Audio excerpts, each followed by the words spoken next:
4, 3, 2. I now call this meeting to order. 1 second. Got some volume issues. Hello, everyone. It is January 29th, 2026. It is 6:17 p.m. And we are starting our regular meeting for the Ravenswood City School District Board of Trustees. We need help. 1 second. You got it? How about here? We got an echo. We just have to push you.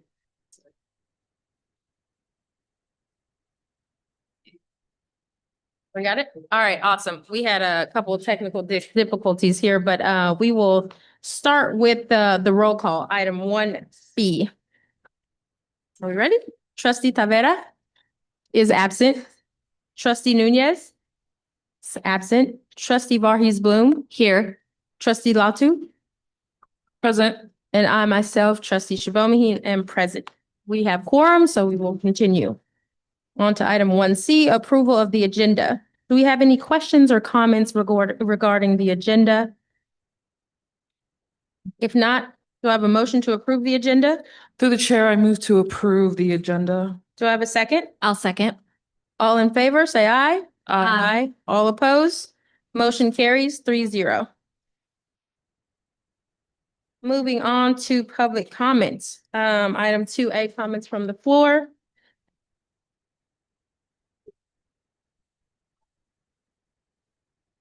So here is our time in the meeting where we can take public comments from folks who would like to address something that is not listed on the agenda. So if you have something you would like to share with us, please see Ms. Pineda, who's in the back. She has a yellow sheet of paper, which serves as our speaker cards to let our board clerk know you have something to say. You can also fill these out for specific items on the agenda, and we will call you up as we move along the agenda to speak about those. So speaker cards. If we have nothing, well, board clerk, do we have any speakers for open comment? I do not have any cards. Thank you. So we will move on to item 3, updates. So we're at 3A, board member comments. Do you have any comments from the board? Through the chair, I will say that I think it was Monday. Was it this Monday, Gina? No, the Monday before that, for Martin Luther King Day. Gina, yes, 2 weeks ago, Gina and I were able to attend the Canopy and Cadango time, and it was a really great time to be with community and also just see people who are legends. My son was talking about being a legend and what that means, and we got to meet one. We got to see Mr. Clarence B. Jones, who was a speechwriter for Martin Luther King, and he helped him write some of the I Have a Dream speech. He was also his legal counsel. He's the one that delivered the papers that he wrote when he was in jail in Birmingham, and took those letters out and made sure that we got to see them and they were sent out to people. And so it's just a really great reminder for us to be people who fight for what's right. And especially in a time like this, when I think that us as elected officials, but not just elected officials, but people who really care about our community, we know that we're doing everything that we do up here for the success of all of our students. And the success of all of our students means that we want them to be safe. We want their families to be safe. We want to make sure that our places are welcoming for all kids, all people. And so just the things that we are facing in our country and how heavy of a time it is for us. I know that it's so important for us to be in spaces like this. It's important for our kids to be at school with their friends, with their teachers. It is important for parents to know that they have community members who love them, who support them, who love their children, who support their children, who are there for them. So I just want to say thank you to all of our staff members who show up every day and have that in their hearts. All of the community members, as we, where we live and we think about who our neighbors are. I know that all of us want to make sure that everybody is welcomed everybody is able to stay here and that we are going to make sure that our school district is providing education for all students. And that's something that's important. And that's something that the reason that I ran is to make sure that I fight for that. So I'm going to fight for that every single day. And I can speak for myself for that, for my community, that I will be fighting for that every single day. So everything that I do is going to make sure that we are doing it for the success of all of our students. And especially me, I'm going to be doing it for the success of all of my students, for the safety of all of our students, and for the safety of my neighbors. And so I just want to say I stand with you guys. What we're seeing in this country right now is not okay. And we need to make sure that every single decision that we make, whether it's here on this dais or in our lives, the people we vote for, the things we vote for, the things we stand for, the places that we are, that we're doing it because we care and we care about our families and our students. And so I just want to say that to our community, that I stand with you, I'm here with you, and I am going to fight with you and for you wherever and whatever that looks like. So I just wanted to put that out there. And I will also say I was inspired by that time that we were able to do that, and that reminder of the reason we do the things we do is because we know that it's going to make an impact for future generations. And so I just wanted to say that. I also just want to say, I know we have so many things coming up in the next week. We just had the community step back, and I'm sure that Tam will also talk about that. Joy, I just want to, I don't know where you are right now, but you told us to imagine literacy. And I imagine my grandmother, who is 89 years old, who was born and raised in India, reading to me and my brother and my cousin in her broken English with an accent, but reading The Tortoise and the Hare to me. And those are the things that the parents and family members in our community are doing for their kids. And I want to tell parents that even if you think they don't understand what I'm reading, I have an accent, it doesn't matter. It does matter. You reading to them, you doing what you can with what you have for them increases their literacy, and it makes a difference.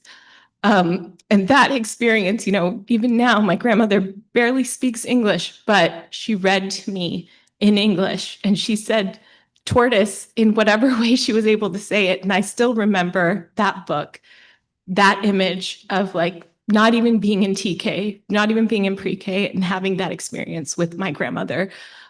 So that love of reading does start at home, and it doesn't matter what level you think you're at.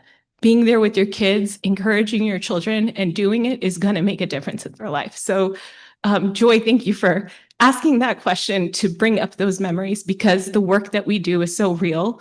And having those moments with our community is so important, because it puts into context the reason that we're doing what we're doing today. So thank you.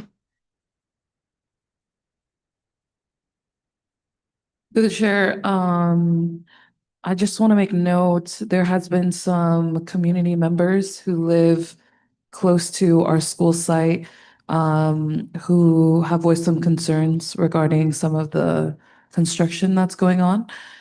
So just to say this for the community, the process of a lot of this construction is to make the sites that have not been updated in a very long time, to make a lot of necessary changes to a lot of our school sites. The community hub that's being built out there on Bay Road represents a lot of years of hard work and a lot of listening campaigns for the needs and wants of our community, which was access to a large-scale facility, but it'll also house our district office as well as, you know, the board chambers. And so to our community members who are a little bit tired of all of the construction going on across all of our school sites, I just want to say thank you for your patience. We hear, we see your complaints, and I just want to say that a lot of the things that we do is for our young people, it's for our staff, and it's for the betterment of our community. When you voted for a lot of us board members, we made promises, and this is our way of keeping those promises by putting your bond money into action. And so I just want to say thank you to our community for your patience. Thank you to our staff, and we will continue until we're done. And we're on that path. We have already opened up Los Robles, Ronald McNair, CCRMS. There's still some work that needs to be done here, of course, Bellhaven and Castaño down the road. So just wanted to let you know that I saw your comments. I hear you, and yeah. And thank you, Trustee Bloom, of course, for being very sensitive and also highlighting what we're going through right now as a nation. It's a tough time to be an American, but we still show up day in, day out to ensure that your voices are being heard. I have a lot to say about what's going on. But of course, I don't want to take up too much time, but I will say the work that we are doing as a board, especially with our superintendent to ensure the safety of our families and our young people here at Ravenswood City School District has always been in utmost of importance and will continue. And we're going into a lot of big things happening in the Bay Area over the next couple of months. We have the Super Bowl here in a couple of weeks, as well as the World Cup. And we'll continue to ensure that our safety precautions are where they should be and that we're doing the work here within our district. Thank you. Thank you for those lovely comments. I don't really have anything to add other than to echo the gratitude for the lovely Ravenswood Promise Step Back program that our lovely staff just facilitated. It was really beautiful to be in the building and witness and really see community partners, students, parents, extended family, and staff really working together to take a transparent look at where we are with our goals and progress, and really get some explicit ways that each of us can continue to progress the vision of the promise. So I kind of see it as a stepping back to keep on stepping, which is really, really nice. And so I really appreciated that. So thank you to everyone in the building who attended that. And thank you for hosting that, superintendent and staff. So with that, we'll move on to the next item, item 3B, the superintendent's report. Fantastic. So thank you, Trustee Latu. Testing, does this mic work? Okay. Thank you, Trustee Latu, for that information. And I know Will Eager and myself would be happy to speak to also community members who come directly to you to follow up. And I did want to clarify the structures that you see right now on Bay Road are actually the foundation for our future district office. And the community hub will probably break ground around April or it's springtime. And yes, you mentioned all the things that have been happening with our facilities, with CCRMS being complete, Los Robles Ronald McNair Academy complete, and Bellhaven, they moved into their new classrooms. The portable city, the portable classrooms are removed, and we're going to be working behind Bellhaven to work on the green space. And also, this next week is a big week, as you mentioned. There's going to be a lot of festivities around the Super Bowl. And what we're proud about is being able to host those events next week on Wednesday primarily, and then also on Thursday at the new Los Robles Ronald McNair Academy Field. I want to thank Will as well for all of his work to help convene all the partners to make that be able to be possible just in time for the Super Bowl.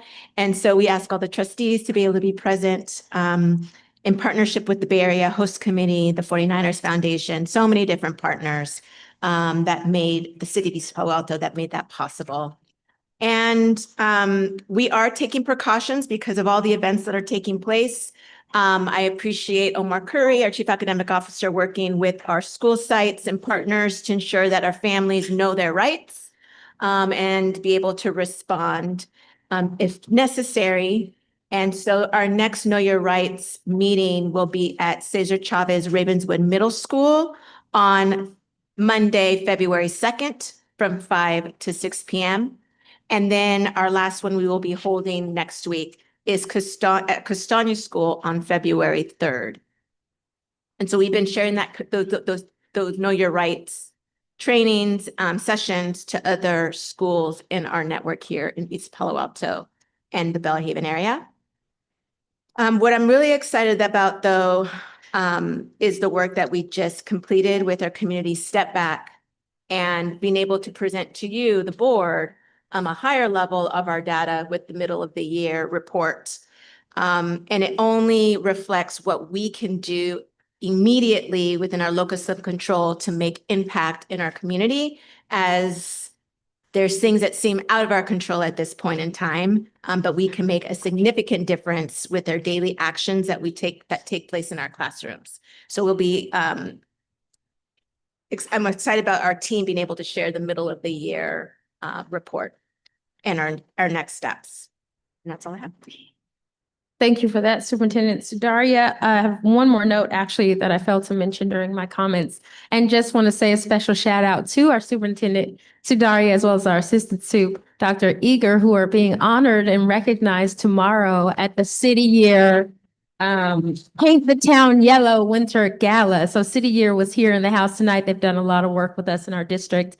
And so they are honoring two of our beloved here tomorrow. So just congratulations to that. It's great to see that we're not the only ones who can acknowledge how beautiful you've been to our district and your impact. So thank you, vote, and have a great time tomorrow. Are you wearing yellow? Because the theme is something to do with yellow, right? What is it? Paint the town yellow? Okay. Awesome. Congrats again. All right, we're going to move on to item 4A, which is middle of the year vital signs presentation.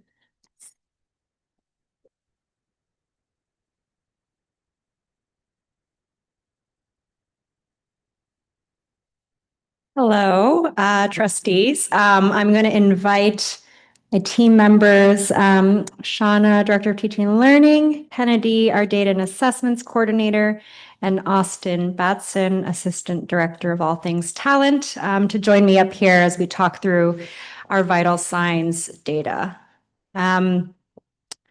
So if we go to the next slide, as you all are familiar with by now, we do this 3 times a year to review our data and check in on our students' educational health, to progress monitor towards our goals as a district. We are continuing our priorities of language and literacy, attendance, and talent, which our team members here will talk through. And we'll share not only where our goals are for the end of the year, but also the data that tracks where we are relative to those goals and the actions that we are taking in response to that data. If we go to the next slide, it is working now. Thank you. Of course, this is all connected to our Ravenswood promise and bringing our learner profile to life for all students. So as a reminder, for each of these 3 priority areas, we have clear goals in our community action plan for where we want to be by the end of this school year. And in order to know how we're tracking towards those goals, we also have key results that we monitor during the school year. So as an example, at the end of the year, we are looking at our CAST data. But during the school year, we are looking at things like our end of unit assessments and the progress students are making in class. The parts of this table that are highlighted in yellow are where we have made some updates since the beginning of the year, and our team will speak to that a little bit more. The main thing I want to call your attention to here is that we have, in response to feedback from our trustees and from our team members, changed our attendance goal from 96% to an average daily attendance rate of 95%. And the reason for this is because it was brought to our attention by a number of community members that the baseline data we were using to set that goal did not really account for the fact that during the pandemic and the shift to virtual learning, that our attendance rates were kind of artificially inflated because of that remote learning. So you can see in that 2019 to 20 school year, when the pandemic hit kind of 2/3 of the way through the year, our attendance rate jumped to 100% because of the shift to remote learning. And so in response to community feedback, we want to make sure that our goals are both ambitious and attainable. And so this shift reflects better alignment with our true historical baselines. You can see this is another way of looking at the data. Originally, we had set the goals based on kind of a 94, 95, 96% baseline. But when we adjust for virtual learning, we see our true historical attendance was a little bit lower, which is why we've shifted our attendance goals aligned with that. I want to be clear that this does not change anything we are doing around attendance. It does not mean we want people to come to school less, but we just want our goals to better reflect reality and be both ambitious and attainable. So with that being said, I will now turn it over to Shauna to talk through some of our language and literacy data. Good evening. So we covered some of this today in the community step back, but this is an opportunity for us to go a little bit deeper and look at what's happening across language and literacy, TK8, at the middle of the year. So our data shows that we are making progress towards our goals. Our DIBELS Lectura proficiency increased to 41%, with the starting point at 34% at BOY. And we also see in the iReady that the median student has already achieved 53% of typical growth for the year. We also saw and celebrated 30 students reclassifying as fluent English proficient this year. So that's a huge celebration. While we are seeing progress, we also know that we still have a lot of work ahead of us. And we need to see more acceleration in our data in order to achieve the ambitious goals that we have set for ourselves. We are seeing iReady growth, but we still have 70% of our 3rd through 8th graders who are 2 or more years below grade level. And while our foundational literacy is improving, we are not yet close to meeting that end of year goal of 65%. So really the name of the game here is acceleration. And that's what we're going to be focusing on for the rest of the year. There's a lot of work happening around these goals. We've done root cause analysis of where the positive trends are happening and also where our opportunity areas are in order to adjust our plans and refocus our energy on instruction. We are becoming much more consistent in our implementation of our board adopted curriculum and seeing real traction around the ELA routines and initiatives that we've put forward this year. We are really investing deeply in regular classroom observations and providing teachers with actionable feedback. And we have invested deeply in giving our teachers the time and support they need to really internalize and understand the curriculum that they're teaching so that they can deliver their lessons in a way that better meets our students' needs. And alongside all of that work, we've also been providing continuous professional development around these core instructional practices for our site leaders, coaches, and educators. And we continue the strong work that started last year and before with the targeted small group instruction. And I think that work continues to show up in the foundational reading data. And we are piloting and excited to begin the adoption of our new math curriculum bridges. All right, so let's look a little bit closer at the DIBELS Lectura data. As I mentioned, 41% of our students are now considered at or above benchmark, having grown from 34% at the beginning of the year. That growth is being primarily driven by TK Kinder growth. We still have a lot of work to do in supporting our 1st and 2nd graders to make the same gains that we're seeing in TK and Kinder. Just to remind everyone, our end of year goal is 65%. And what we're seeing right now in the data is that our kids are showing strong accuracy. So they're reading words correctly and they're decoding words correctly and producing sounds correctly, but they haven't yet gained the fluency that they need to be able to read with automaticity. And so part of the work that we need to really focus on for the rest of this year is increasing opportunities for fluency practice for our students and helping them achieve that automaticity. We also are wrapping up a progress Dibble's data collection for all third grade students. And I think that's going to give us some really valuable data to better understand the nitty-gritty details of how our third graders are doing in their foundational reading when they're right at that crux between learning how to read and reading to learn. In terms of the iReady, which is really assessing different components of reading comprehension in 3rd through 8th grade, we are seeing progress, but it's slightly weaker than we saw last year. So we saw a 2% increase in proficiency for students from the beginning of the year. It's roughly on par with what we saw last year, but not quite as strong. Because last year we were looking at a 69% of our median students meeting or experiencing typical growth, and right now we're looking about 53%. We're going to continue to conduct end of year assessments to monitor this growth. And a lot of the work that we're doing around codifying our core practices in ELA instruction is to really address the gaps that we're seeing in students' comprehension and build that over time. I'll pause there if there are any questions from the board.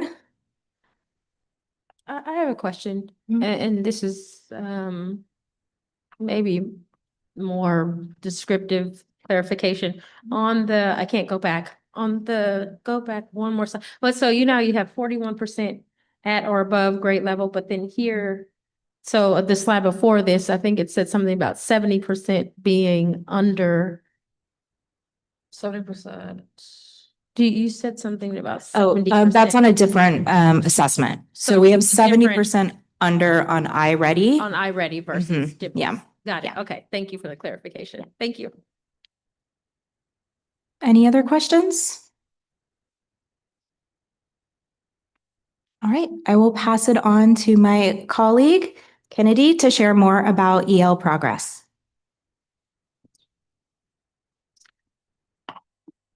Good evening, trustees. So another key part of our literacy efforts are supporting our English learners or multilingual learners. So I'll give a quick overview of reclassification progress. So you'll remember from the fall, we had a beautiful celebration of our 30 current students who reclassified from English learner to reclassified English proficient, or also called RFEP. But our total is 36 because we want to also include our 8th graders who graduated last year, but also reclassified and were able to enter into high school as reclassified and fluent in English. So this was about 4% of our total English learner population at our district, and it happened at about an average of 6.3 years as English learners for our students, which is typical for English learners to become proficient. But 4% is still a small number. We have plenty of English learners who were also at 6 years of being English learners and had not yet reclassified. Many of them also being 8th graders who needed to move into high school as ELs. So we want to continue to support these students and make sure we can make sure they're on track to reclassify by the end of their time here. So some of the efforts that we're working on to support students' reclassification is continuing to monitor their reclassification criteria. So the first thing they'll need to do is score 4 on the LPAC. And some students score 4, but they don't meet the other criteria. So what we'll do is continue to monitor how are they doing on iReady. Maybe they didn't meet kind of where their peers were in the spring, but if by fall and winter they match their peers, then we can go ahead and reclassify them before the next LPAC for this current school year. So we've been able to do that for one student, so that's wonderful to get him reclassified. And another effort that we have going on starting at the middle school is to do the interim LPAC assessments. It's essentially a practice exam matching all the criteria that LPAC has, same type of structure, same type of platform, and gets them familiar with the content and structure to help them prepare for the summative assessment in the spring. So students have actually started that one this week, and it'll be a really nice support to have throughout the school year for students to prepare for that exam. And we also continue to have ELD time and UT2 THD at our elementary schools to support our students. Our goal for our English learners is to have 50% of them improve by the end of the school year. So last year we had 27% of students improve and 61 maintain their LPAC score. So these are some of the things we're doing, ELD time and the interim LPACs to make sure that students can progress in their journey of learning English and becoming proficient. And that concludes our section on language and literacy. I'll pause there if we have any questions. And I'll move us on to attendance. So the overview for attendance at the middle of year point here is that we're seeing our attendance increase and looking back at the past few school years, and we're also seeing our chronic absenteeism decline. We're currently at 92% average daily attendance, which is slightly higher than what we were seeing at this time last year. And we know that maximizing time in the classroom and getting that grade level instruction and building relationships is key. So that's why we're focused here on attendance. And we're continuing with our processes of communicating with families, providing incentives, and having strong systems of support to make sure that we're supporting students and families with coming into school and learning and supporting them in their education journey. So we'll start here looking at the overview of average daily attendance across the past several school years. And the way that we've done this data here is looking at year to date. So for all of these past years, all the way back to 2018-19, we're looking at the average daily attendance up to January, mid-January, about middle of school year. So you'll see at the very top of each bar, it's about 90 days, halfway through the school year. So since the pandemic, you can see we're going from red towards yellow. Our attendance is increasing and we're at 92.1%, which is up from 91.6% at this exact same time last year. And our goal, as Joy mentioned, is 95% average daily attendance for our students, which represents about 9 or fewer absences during the school year, so less than 2 weeks. So far, 45% of our students are meeting that goal or at 95% attendance for the school year. So that's almost 700 students.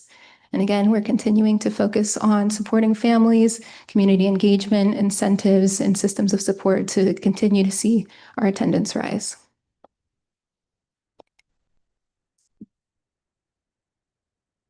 So next, we'll take a look at chronic absenteeism. And in this graph, we're looking at the end of year chronic absenteeism rates for the past several years, and then comparing to where we're at this point in the school year now. So the black bar shows, or the black line in each bar shows students that are meeting 90% or more attending average daily attendance, or students that are chronically absent, so they're missing more than 10% of school days so far. So at this point in the school year, 25-26, 27% of our students are chronically absent, which translates to about 400 students missing more than 10% of school days. At this point in the school year, that means they've already missed 2 weeks of school.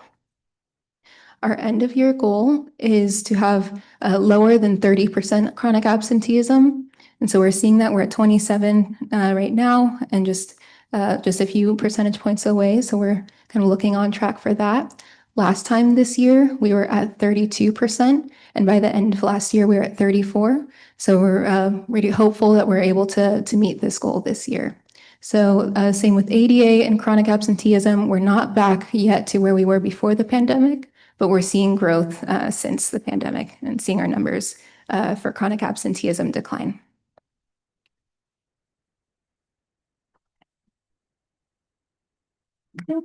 And I'll pass it on. That concludes our attendance. I'll pass it on to Austin Batson to go through our middle of year talent report. Good evening, trustees. Thank you, Kennedy. Going to start with a quick overview of talent. The first key bullet point is that we administered a fall staff survey to all of our certificated and classified staff. That's on our next slide, so I won't dive into it too much. One number that I do want to highlight is that we had an overall completion rate of 48%. Not nearly where we want to be, but I think a very strong showing to start off with. And since I have had conversations with both our classified and certificated union leaders, and both of them express, or leaders in the union, I should say, and they both expressed a lot of enthusiasm for helping their staff, their members, turn out for the next administration in the spring. We are just getting the ball rolling on our recruiting and hiring season. Very excited for that. With the support of REF, we are excited to announce that we can offer early hire and hard to staff stipends for candidates this spring for starting in the fall.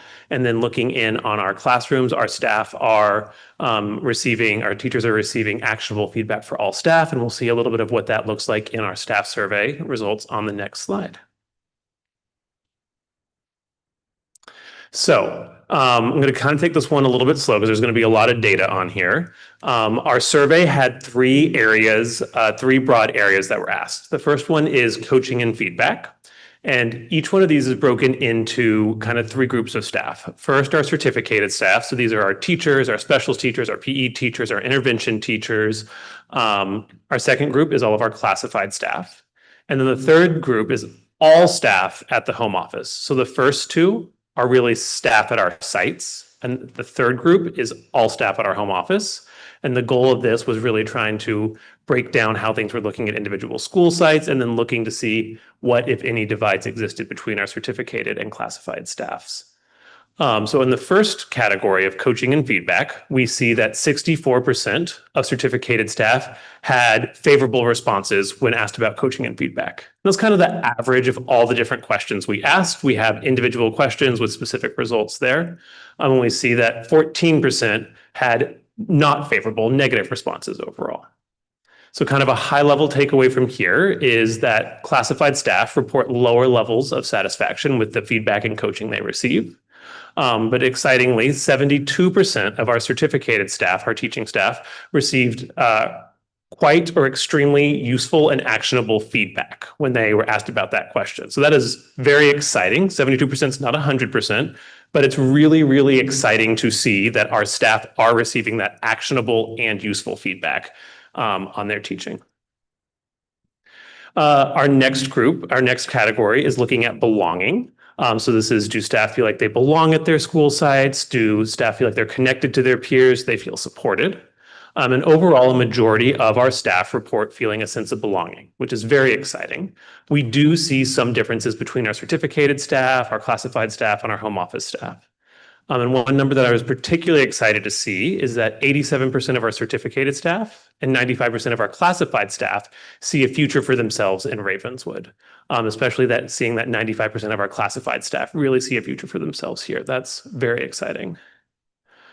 The last group that we looked at, the last category that we looked at was leadership. And this was designed to, in no way to be evaluative. We didn't want this to be evaluative for a principal or a district office leader or anything like that. Really just, we wanted to know what these feelings were. So these questions focused on, does your leadership know what's going on in classrooms at the school? Do they set clear rules? Do they set clear expectations? Do you feel like you have a say in what's going on at the school? We see that overall our home office staff reported the highest favorability in regards to leadership, and the majority of staffs say that their leaders set clear expectations and had a positive influence on their work. So we did see some really good highlights in here. We also saw some areas of improvement. Overall, we saw that 149 pieces of feedback were left. So this was feedback that our staff took time to write out. They didn't have to write this out. They chose to, and we got some very exciting feedback. We got some feedback that was, really needed to hear what that looked like. So very excited to see that. And one of the things that the union leadership that I talked to said is they're really going to encourage their staff to leave more feedback next time. They really want to hear that, and it is read and it is seen and broken down. One other thing I just wanted to highlight is that this survey was anonymous. It was sent out to people's emails through our survey platform called Panorama, and the only thing that we were tracking on it was the completion rate. So there was no identifiable information there. We could see if you were certificated or classified and then what school site you were at, but no more. So that was very intentional. And my final piece on here is that we did see a little bit of a gap between the percent of certificated employees who completed the survey, around 58%, and the number of classified employees who completed the survey, around 39%. So that's something we're also looking to up on both accounts and then close the gap there. But that is all I have for the talent survey, but I'm happy to address any questions. I have a question, Austin. Thank you so much for this information. if you don't have it, please forgive me for asking. Do you have an example of a construct, which I see sort of in the text below the graphs, but like when you're asking, an example of a construct or measure you're using for belonging. So I see an example, like I see a future here at Ravenswood, I imagine. What are some others? Because I'm wondering, particularly with our certificated staff, why that 14% might not feel like they belong. So I'm just trying to hear examples of the Absolutely. questions. Yeah. I don't have all the questions with me, but Yeah, that's something just like we can through provide. yeah. I feel, it's not exactly, but paraphrased, I feel respected by my peers. I feel like my peers care about me. Let's see.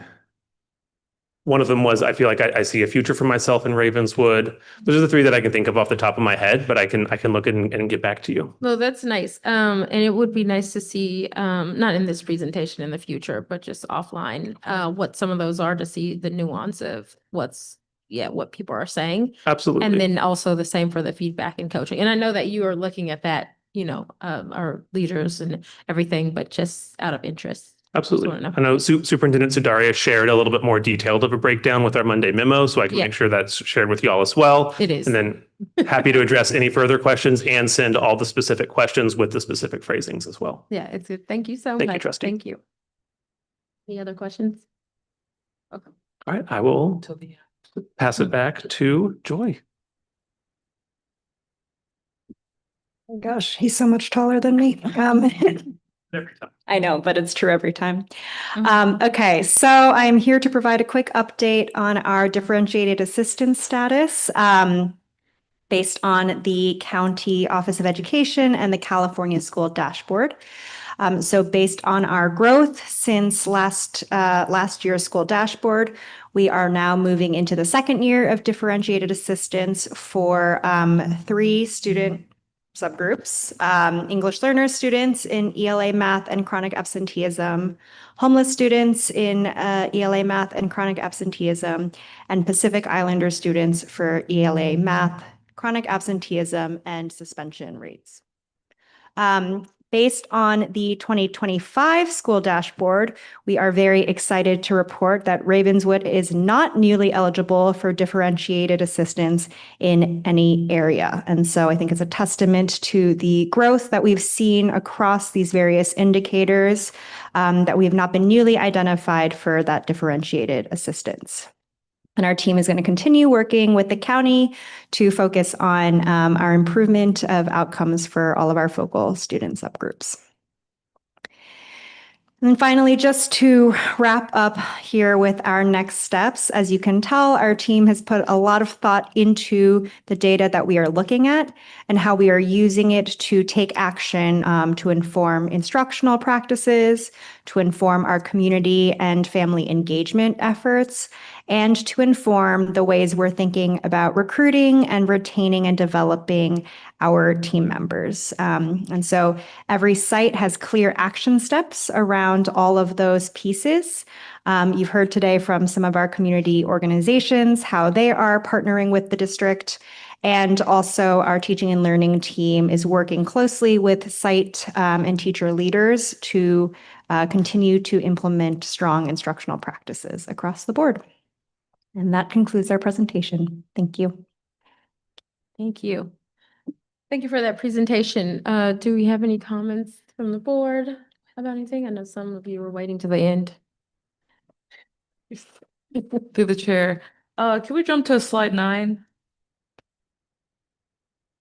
So in point 3, we talk okay. Sorry. Let me gather my thought really quick. Let me see.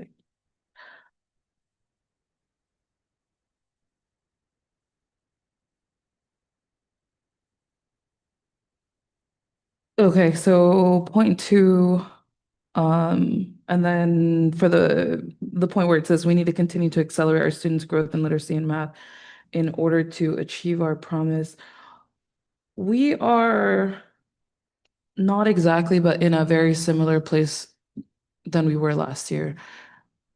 What are we doing different going into this second half of the year than we are last year? Yeah, it's a great question. And I think this is the point Shauna was making, that while our students are growing, we're not necessarily growing at a fast enough rate to keep seeing that gap close. And so a couple of the things that we're doing this year for the remainder of the year, we are focusing on the implementation of a few core instructional routines that teachers are getting professional development on across the district. And so while in the past we have focused a lot on just the foundational literacy piece, which you all have heard us talk a lot about with the SIPS instruction and intervention groups, this year we are putting more focus on what's happening in Tier 1 instruction as well, because we know intervention is not sufficient to support grade level learning. And so some of those instructional practices include things around vocabulary routines, student exit ticket routines to demonstrate writing in response to the lessons and units that they're learning from the curriculum. And this is the first year where we are wholesale. Everyone has adopted the curriculum, fully implemented, and are now using the end of unit assessments at the end of each lesson and unit to use that data to inform instruction. And so a lot of work is being done around teacher professional development, and also the collaboration time that teachers have to plan for that instruction differently. So that's a key focus area. And I don't know, Shauna, if there's anything you want to add as well. It's okay. No. I'll just Yeah. add to, Omar did a great data analysis of all the MOI data and put together a plan or sort of recommendations for sites, and really had site leaders and coaches spend time looking at the data, analyzing it, and developing plans that they are now in the process of implementing. And I'm excited to say, like, I'm already seeing seeds of these things moving, specifically around the gap identified with fluency. And so a lot of schools are now putting fluency routines in place. And so or a lot of classrooms are. So that's exciting to see. Through the chair, how has the response been from the teachers going into the second half of the year regarding these recommendations? I don't know if the recommendations have gotten to the teacher level yet, because school leaders are kind of in the planning phase right now. I will say, like, it's been definitely a learning curve this year, as we've really pushed on implementing the curriculum and doing it in a way where there are very specific instructional routines in place. I think, we were probably until about November, December, there was still some discomfort with ooh, this is a lot of new, it takes a lot of planning, but we're really starting to see those things across classrooms happening now. And so I think as teachers, we needed to sit in the discomfort of learning a new thing. And as teachers are doing that, they're starting to build confidence around it, and it's starting to get more comfortable. But we still have a ways to go. There's a lot of new skills that are kind of packed into understanding how to teach our ELA curriculum effectively. That's really stretching teachers. Noted. Okay, my next question is on slide 18. Sorry, did anybody else have anything? You're great. I have related to just academics and middle of the year data before you move to talent. And I said this in our group at the step back too. And so Trustee Latu asked about the teachers. I also want to ask about the parents. Because as a parent, Joy, I sent you a message on Parent Square to be like, how do I look at that data on iReady on their computer? What's the code?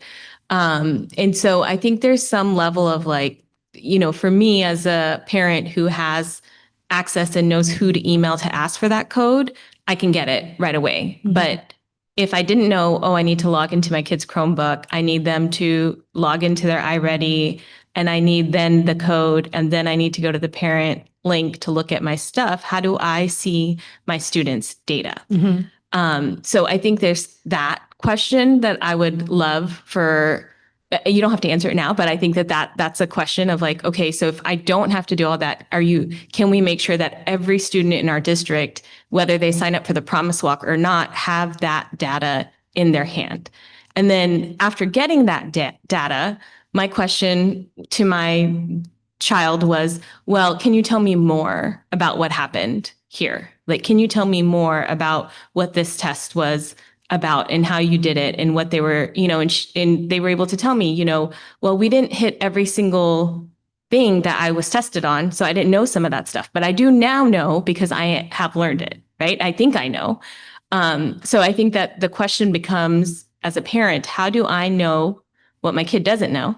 And then how do I know what they need to know or what they need to hit or that they're hitting it, from their classroom? And so then I took another step back to be like, when I go to conferences, that's when I see my students' work, right? But between then, it's whether he or she is working on it at home with me, then I can look at it, but I don't always see the final result until I get to that conference time. And then I have a folder full of work that I'm looking at. And so in December, I'm looking at something that happened in October, and I'm like, well, I know this is not her best work, and I haven't looked at it until December. So I've missed November's opportunity for me to be like, how's it going? What are you doing?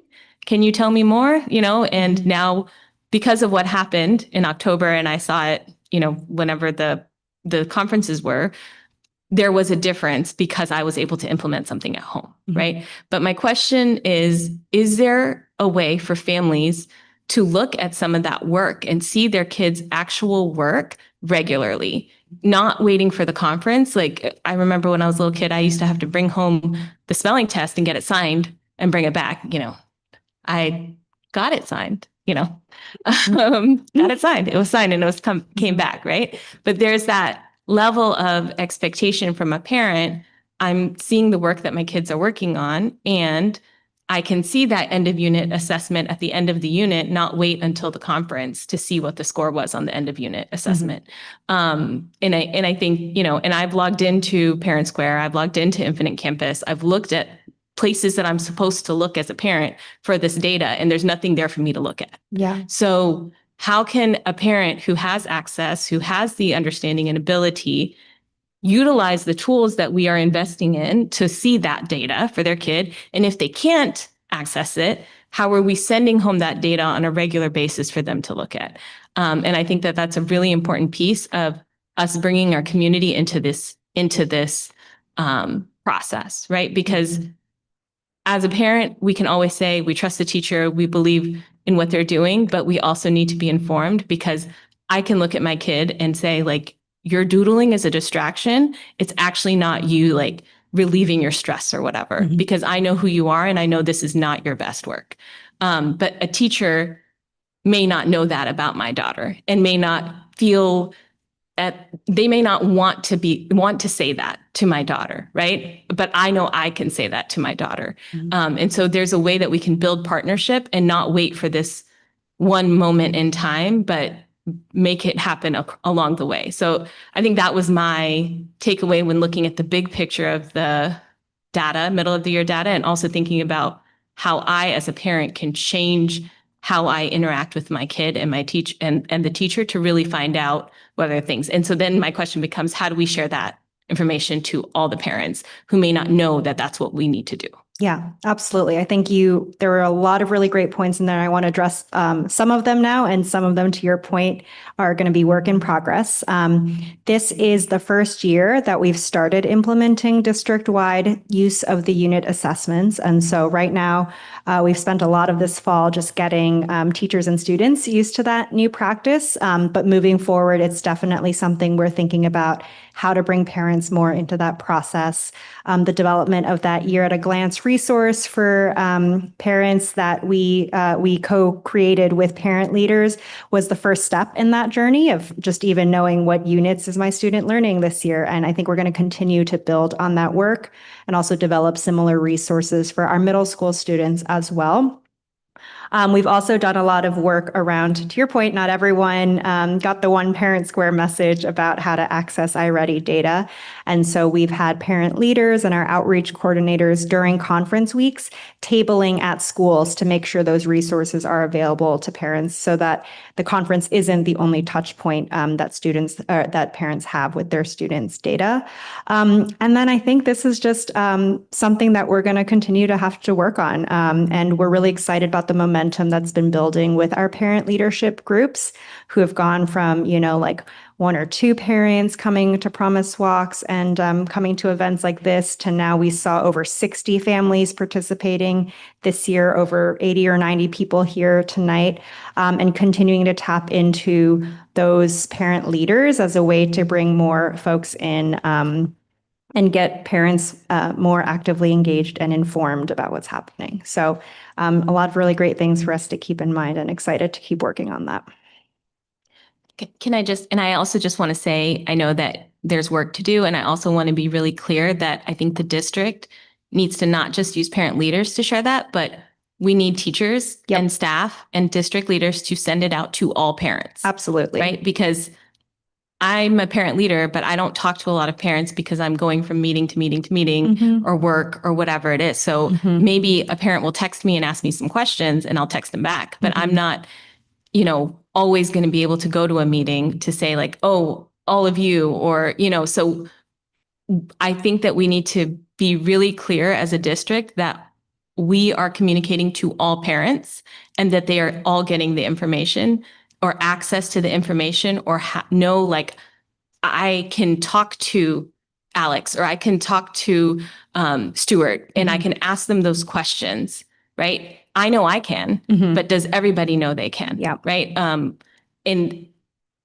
So I think that there needs to be very clear information given to all parents across the district and not just rely on those 60 leaders or there's 90 leaders that are showing up, that we as a district have a responsibility to tell all parents this information. And I think that is one of the things that I really want to happen, that I want the parent next to me who has maybe never even logged into iReady and know what it looks like to understand that there is valuable data there that we should all be logging into and looking at.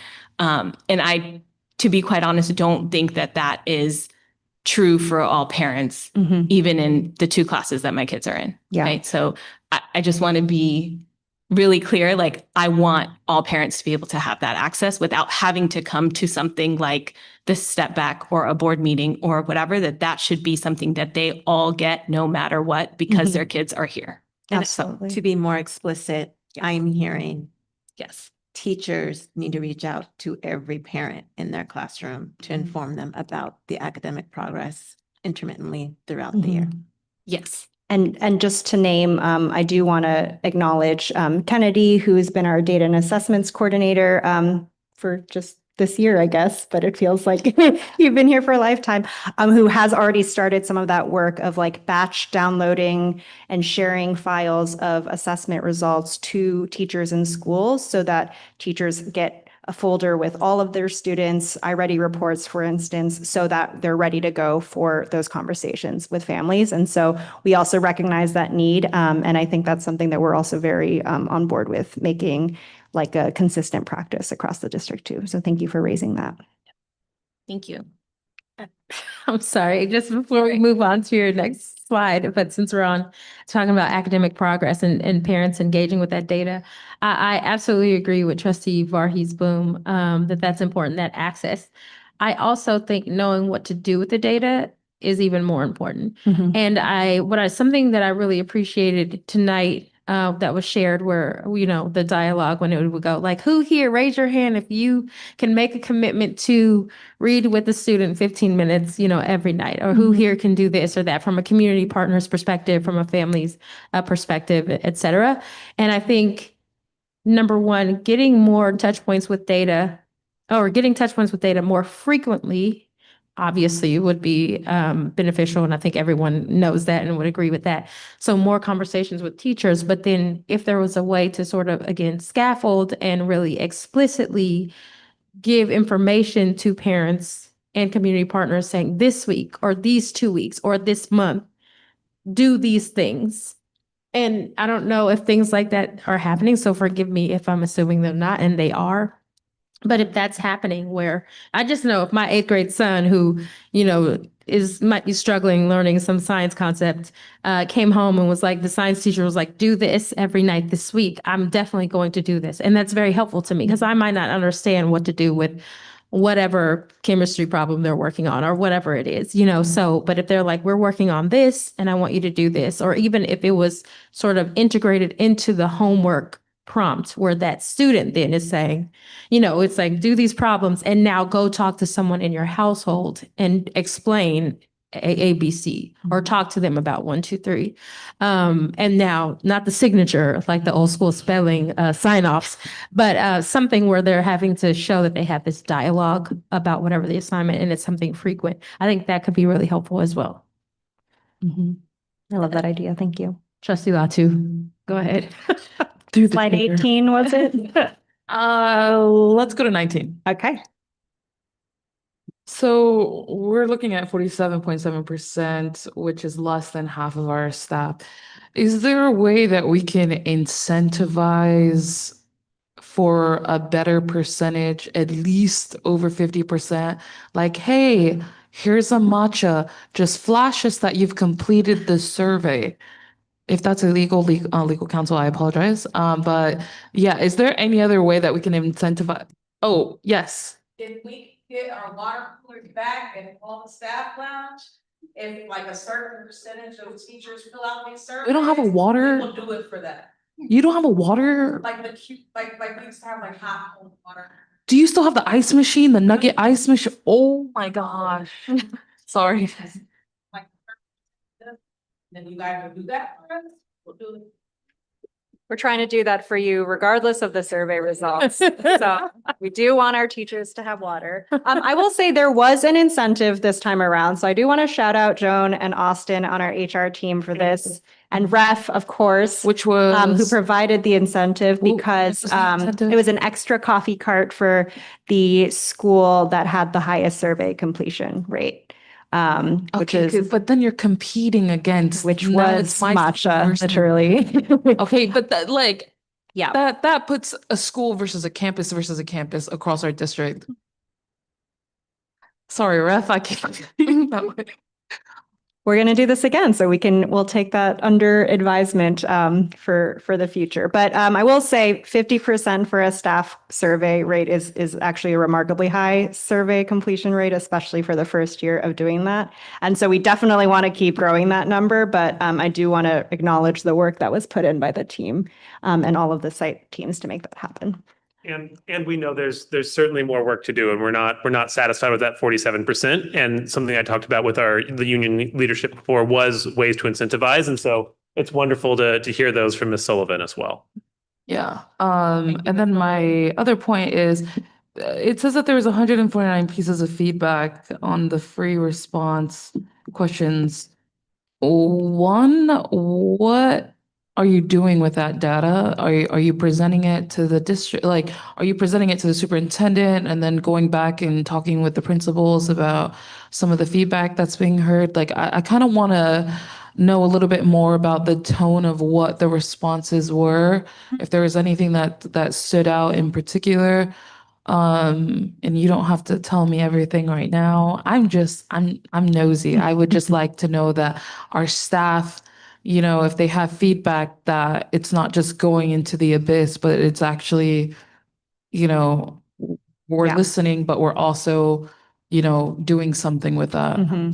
Well, so while this is just a summary of some of the high-level trends, we did have a full presentation to the executive team with much more detailed analysis of the free response, including some of the verbatim quotes that were anonymized and pulled out, as well as some of the trends. And then, Austin, I'll let you speak to any other work that you and Joan are thinking about doing around. Sure. The trends were shared out broadly with all staff through the Monday memo, and those were some big highlights broken down by our certificated and our classified staff, and the number of responses. So you could see which topics had a lot of responses, which topics had a few responses, and just kind of a summary with those as well. And then in part of looking at the action item, at each quote, the that we presented to the team, they were grouped into specific, like, who should these be addressed to? And we're looking at bringing those to, like, whether that's a principal action item, whether it's something for a special education team or the teaching and learning team. And we had all of that home office level leadership in the executive team meetings when we were having those conversations.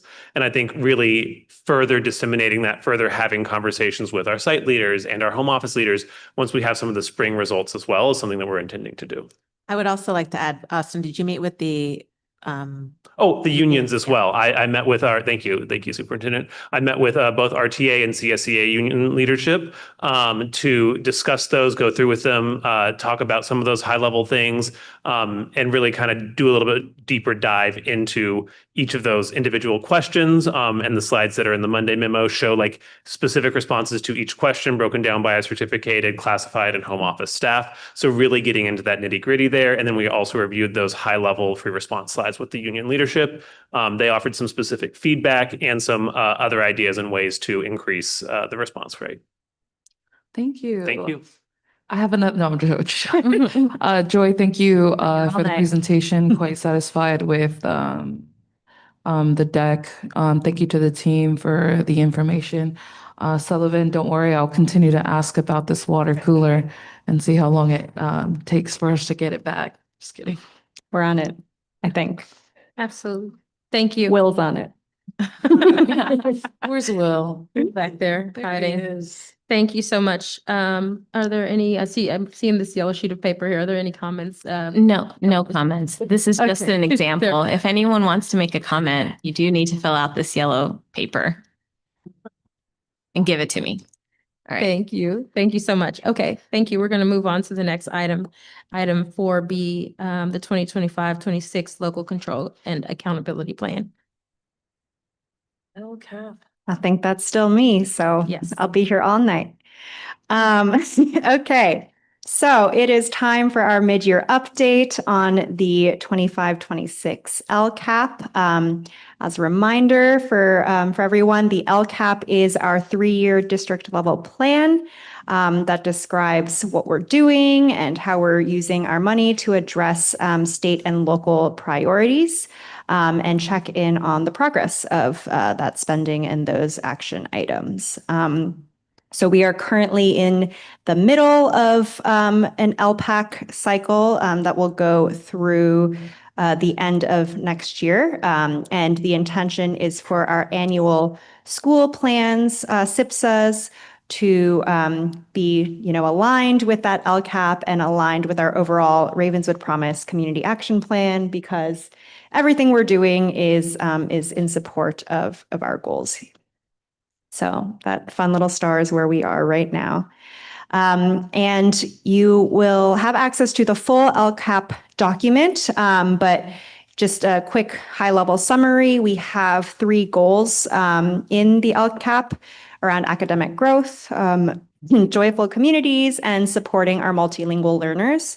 And there are much more specific breakdowns of the actions that are tied to each of these goals, but here are a couple of examples here. So around academic growth, we have professional learning plans, we have a curriculum pilot in math right now, which we'll hear more about. Around joyful communities, we are implementing things around attendance supports and mental health. And for our multilingual learners, we are providing specific English language development interventions and tracking the progress of our students there. Again, these are just some examples of the actions that are outlined in the more detailed LCAP document. As part of this mid-year report, we provide an update on all of the metrics that we're tracking, the actions, and our expenditures. This is a public document, and this is something that is very much a living, breathing document that is developed with our community. So at our school site councils, our DAC-DLAC meetings, and of course, in board presentations like this one. And the mid-year update is because some of the actions are in progress. Some of them might be complete, and we have different levels of status updates on our spending as well. So there's a financial component of this document too. And during the LCAP creation process and monitoring process, we look at all of the metrics that report out on each of the 3 goals that we've outlined, as well as the financial activity that's associated with each of those. So how well are we moving the needle on academic outcomes? Where is our budgeted money going towards those academic programs? And how are we tracking on the actual expenditures versus what we had planned in the budget from last year? So again, this is just a quick mid-year update. We will do a full LCAP update and approval for in the spring, but just want to share that that work is underway, and we will be developing next year's LCAP for board presentation and approval by the end of this school year. And that is the mid-year update. Thank you. Trustees, do you have any questions about this item? No, And no speaker cards? no speaker cards. No speakers. Awesome. All right. Thank you so much, Joy. We'll move on Thank to item 4C, the bond survey results presentation with Dr. Eager.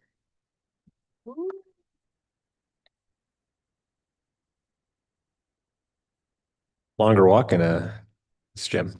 Good evening, trustees. I'm pleased to introduce sort of a 2-part presentation tonight. One will be the sort of facts from the FM3 survey on a potential bond for this June. FM3 has done surveys with us since 2016, I learned tonight. It's kind of amazing. And the last few, they've been, I think, within a percentage point or 2 of the final outcome. So remarkably accurate over the last, over a decade, almost a decade. So with that, I'll turn it over to Lucia, and then I'm going to present at the end of her presentation just some analysis, some further thoughts on her presentation. So with that, I'll hand it over to Lucia. I definitely need to lower this mic. So thank you so much. It's a pleasure to be here this evening to walk through the results of the survey that we just completed. Before we dive into some of the key findings, just wanted to touch quickly on our methodology. So we spoke to roughly just under 300 voters in the district. We take a random sample of voters and set quotas to ensure it's representative of the electorate. This survey was available online and via phone. The online outreach was done via email and text invitations. The phone calls were done to landline and wireless phones. And it was done in English and in Spanish. So this data is from December and January, when we were in the field with the data with the survey. And as well noted, we've had the pleasure of working with the district for several years. So we have some comparisons over time in the data set overall. Diving into some of the context and the overall mood of the electorate, we asked folks how they feel about the performance of the district overall, as well as local classroom teachers, local public schools, and local charter schools. What we saw was that in general, folks tended to fall into the excellent, good, or only fair kind of performance. Particularly the district overall, with 40% saying only fair, about 28% saying it was excellent or good. So kind of good to middle evaluation there. In terms of classroom teachers, 48% said that teachers are doing an excellent or pretty good job, with another 21% saying only fair. And similar rating kind of in between the district overall and their local teachers for public schools. When we ask about local charter schools, we did see that folks were a little bit less aware in general, and we have nearly a plurality, if not half, telling us that they didn't really have an opinion there. So when we asked folks whether they felt like the school district had a need for additional funding for facilities, we saw that 4 and 5 said that there was at least some need, with nearly half saying there is a great need, and only 14% saying there's little or no real need. When we looked back at some of the prior survey data around the time that the district was considering going out for bonds, we saw that the level of need was really comparable, 79% in 22, 75% in 2018. We also asked some statements just to understand awareness and impressions of the district. We did see that majority agree that the district has asked the community for funding recently, so there is some awareness that there have been measures on the ballot in recent years, with 64% agreement there. When we asked them whether they feel like the district spends taxpayer money effectively and efficiently, they were kind of split, with 34% agreeing and 47% disagreeing. And when we asked whether Ravenswood has excellent facilities, we saw that a majority disagreed at 54% and 30% agreed. So we also asked some questions around the primary school, and we saw that only about 1 in 5 knew a great deal about the primary school closing at the end of the 25-26 school year. If we factor in those who say they know a little, it's about 58%. But generally, when we ask this type of question, there is a social desirability bias, which is kind of like lying, where people want to say they've heard of something. So we often kind of think that those people who say they've heard a great deal actually have heard a great deal, and those who say they've heard a little, it might be a little bit softer. You know, they've maybe heard the name, but don't have a lot of information typically. We did ask this question about whether they agreed or disagreed that Ravenswood's going to have more students over the next few years because the primary school has closed, creating a need for new classrooms. So when we provide this context, we do see that 76% agree with this statement. So there is a sense that the primary school closing could lead to more students in the Ravenswood district. So getting into the proposed measure. So up on the screen here is the 75-word ballot language that we test in the survey. We typically ask this quite early in the survey. We want to get a clean read. This is the one piece of information that we know that every voter has when they cast their ballot. And we also review it with the district bond council to make sure that they are comfortable with it. Usually there ends up being some tweaks and updates if the district decides to proceed based on the learnings of the survey. But we try to put our best foot forward, both with knowing what has been important to the community in the past and what the current needs are in shaping this initial ballot language that we test. And what we saw was that 63% of voters said they would vote yes on this measure. So keeping in mind that the threshold for passage for a bond measure is 55%, the margin of error on this data is just over 5.5%. So we're outside the margin of error of that 55% level with 63% support.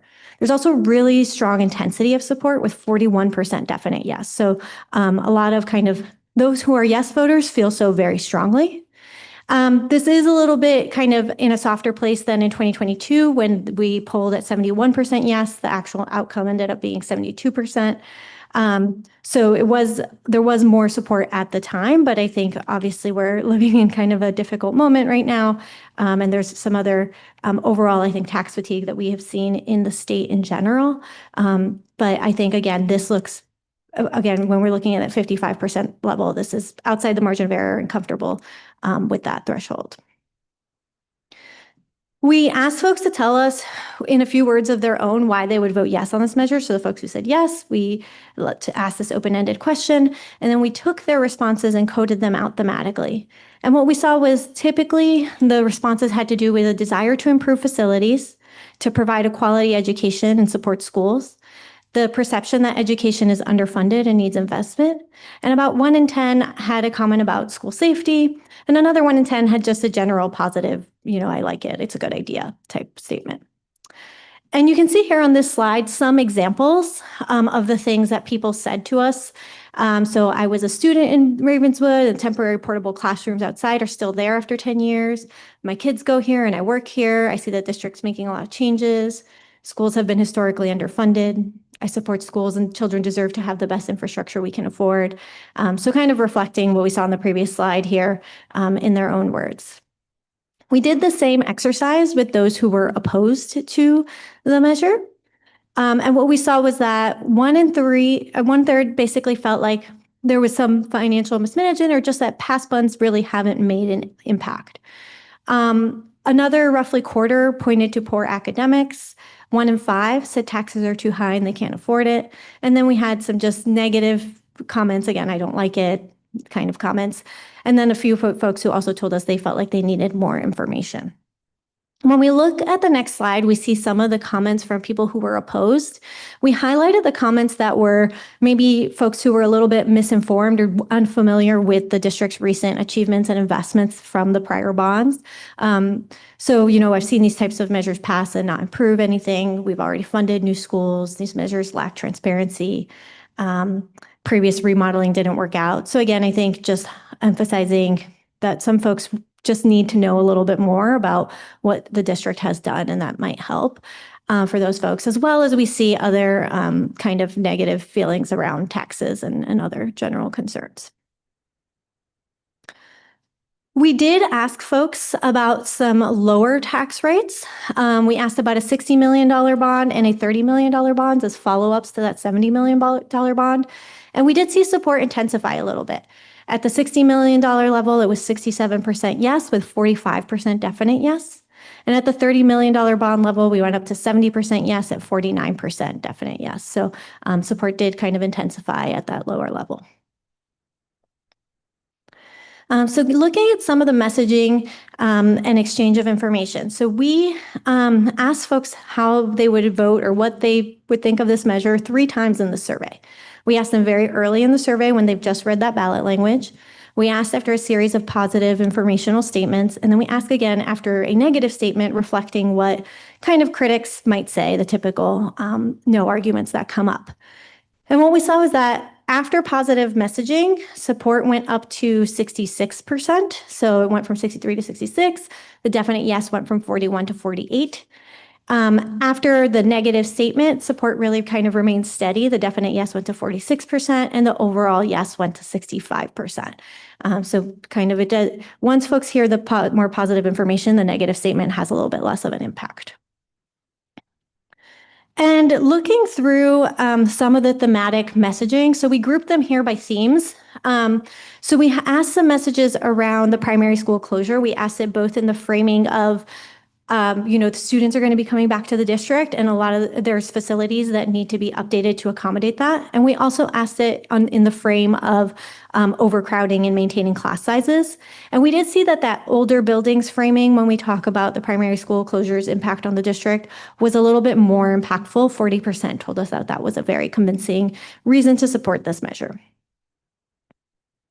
In terms of fiscal messaging, we did see that fiscal messaging in general was highly compelling. And I think, again, that goes in with some of the kind of broader trends we've seen this cycle with folks feeling a little bit more precarious, a little bit more wanting more accountability out of public agencies in general. And we saw that 44% told us the fact that the measure includes strict accountability requirements is very convincing. And 39% said that the improvement to property values and the investment in property values was also highly convincing. 34% told us a message around matching funds was highly convincing. And then we asked some additional positive messages about retaining and attracting quality teachers and finishing the job of updating local schools. And we said these also resonated strongly, a little bit less intensity around that finishing the job message relative to some of the other ones. So when we factor in the somewhat convincing, we do see that all of these messages were things that resonated with the community. Roughly 3/4 or more told us it was at least somewhat convincing. But it does seem that overall, that accountability statement, updating old school buildings to accommodate the influx of new students and the property values benefit, those seem to be resonating with a little bit more intensity overall. So just to wrap up, before I pass it back to Will, overall, the results indicate that the support for the measure is viable. It's well positioned for the 6th ballot. It does require kind of educational outreach. We saw some places where there is some potential misinformation that could be corrected, and overall, just communicating the impacts that the school district is going to be facing and with the influx of new students. As I noted a moment ago, I think really emphasizing accountability, the need for repairs, and the potential improvements to property values will be really highly impactful in that context. So I'll pass it back to you, Will, to add a little bit more. Thank you. And I think we're going to transition presentations just to give the tech team a little bit of a heartache here. We just want to thank the FM3 team and highlight, 300 voters. Doesn't sound like a lot. We had 2,300, 2,400 voters in the last election. So it's a pretty high percentage of the total voters here in our community. And I think that's why they've been so accurate. So a lot of information there. And obviously there's a healthy 6%, 5% margin of error in all of this. But overall, I do think that these results are probably pretty close to right. There's a lot of information just thrown at you all, and I know we're going to talk through it, but just a couple of my takeaways as I was looking through this. First, I just want to highlight, I think there is real voter fatigue. We've had a lot of support Our parcel tax passed almost 80%. Our last bond, 70%. This one's lower. And I do think that's both the overall political context. I think learning from the FM3 team, we've seen sort of these results going down across the state. We've seen a lot of folks I'm talking to in our county who are scared about their parcel tax passing right now, right? Obviously, 2/3 threshold, not the 55% threshold. So I think that is real, and I don't want to deny that. I also think that historically, thinking about all the student outcomes we've been talking about today, we're kind of used to getting A's at this point, and this is kind of like a B plus. I mean, you brought home a bunch of A's and you show up with a B plus, it's not always great. A B plus isn't bad though, and I do want to highlight there's a lot of support for the district in this, right? There's a lot of support for the district, and I do think that when folks understand a little bit more about what's actually happened, that support will likely go up. This survey started going out in November and December, right? That was before we opened Los Robles, before we opened Belhaven. So if you took this survey in December 5th, right, Belhaven hadn't opened and Los Robles opened a week ago. So from your perspective, you're right. It looks like nothing's happened, right? But I think we know what's happening with the field at Los Robles this week. We know Los Robles has now been open for 2 months, Alex, something like that. Belhaven's been open for a month. Keep you on your toes over there, Alex.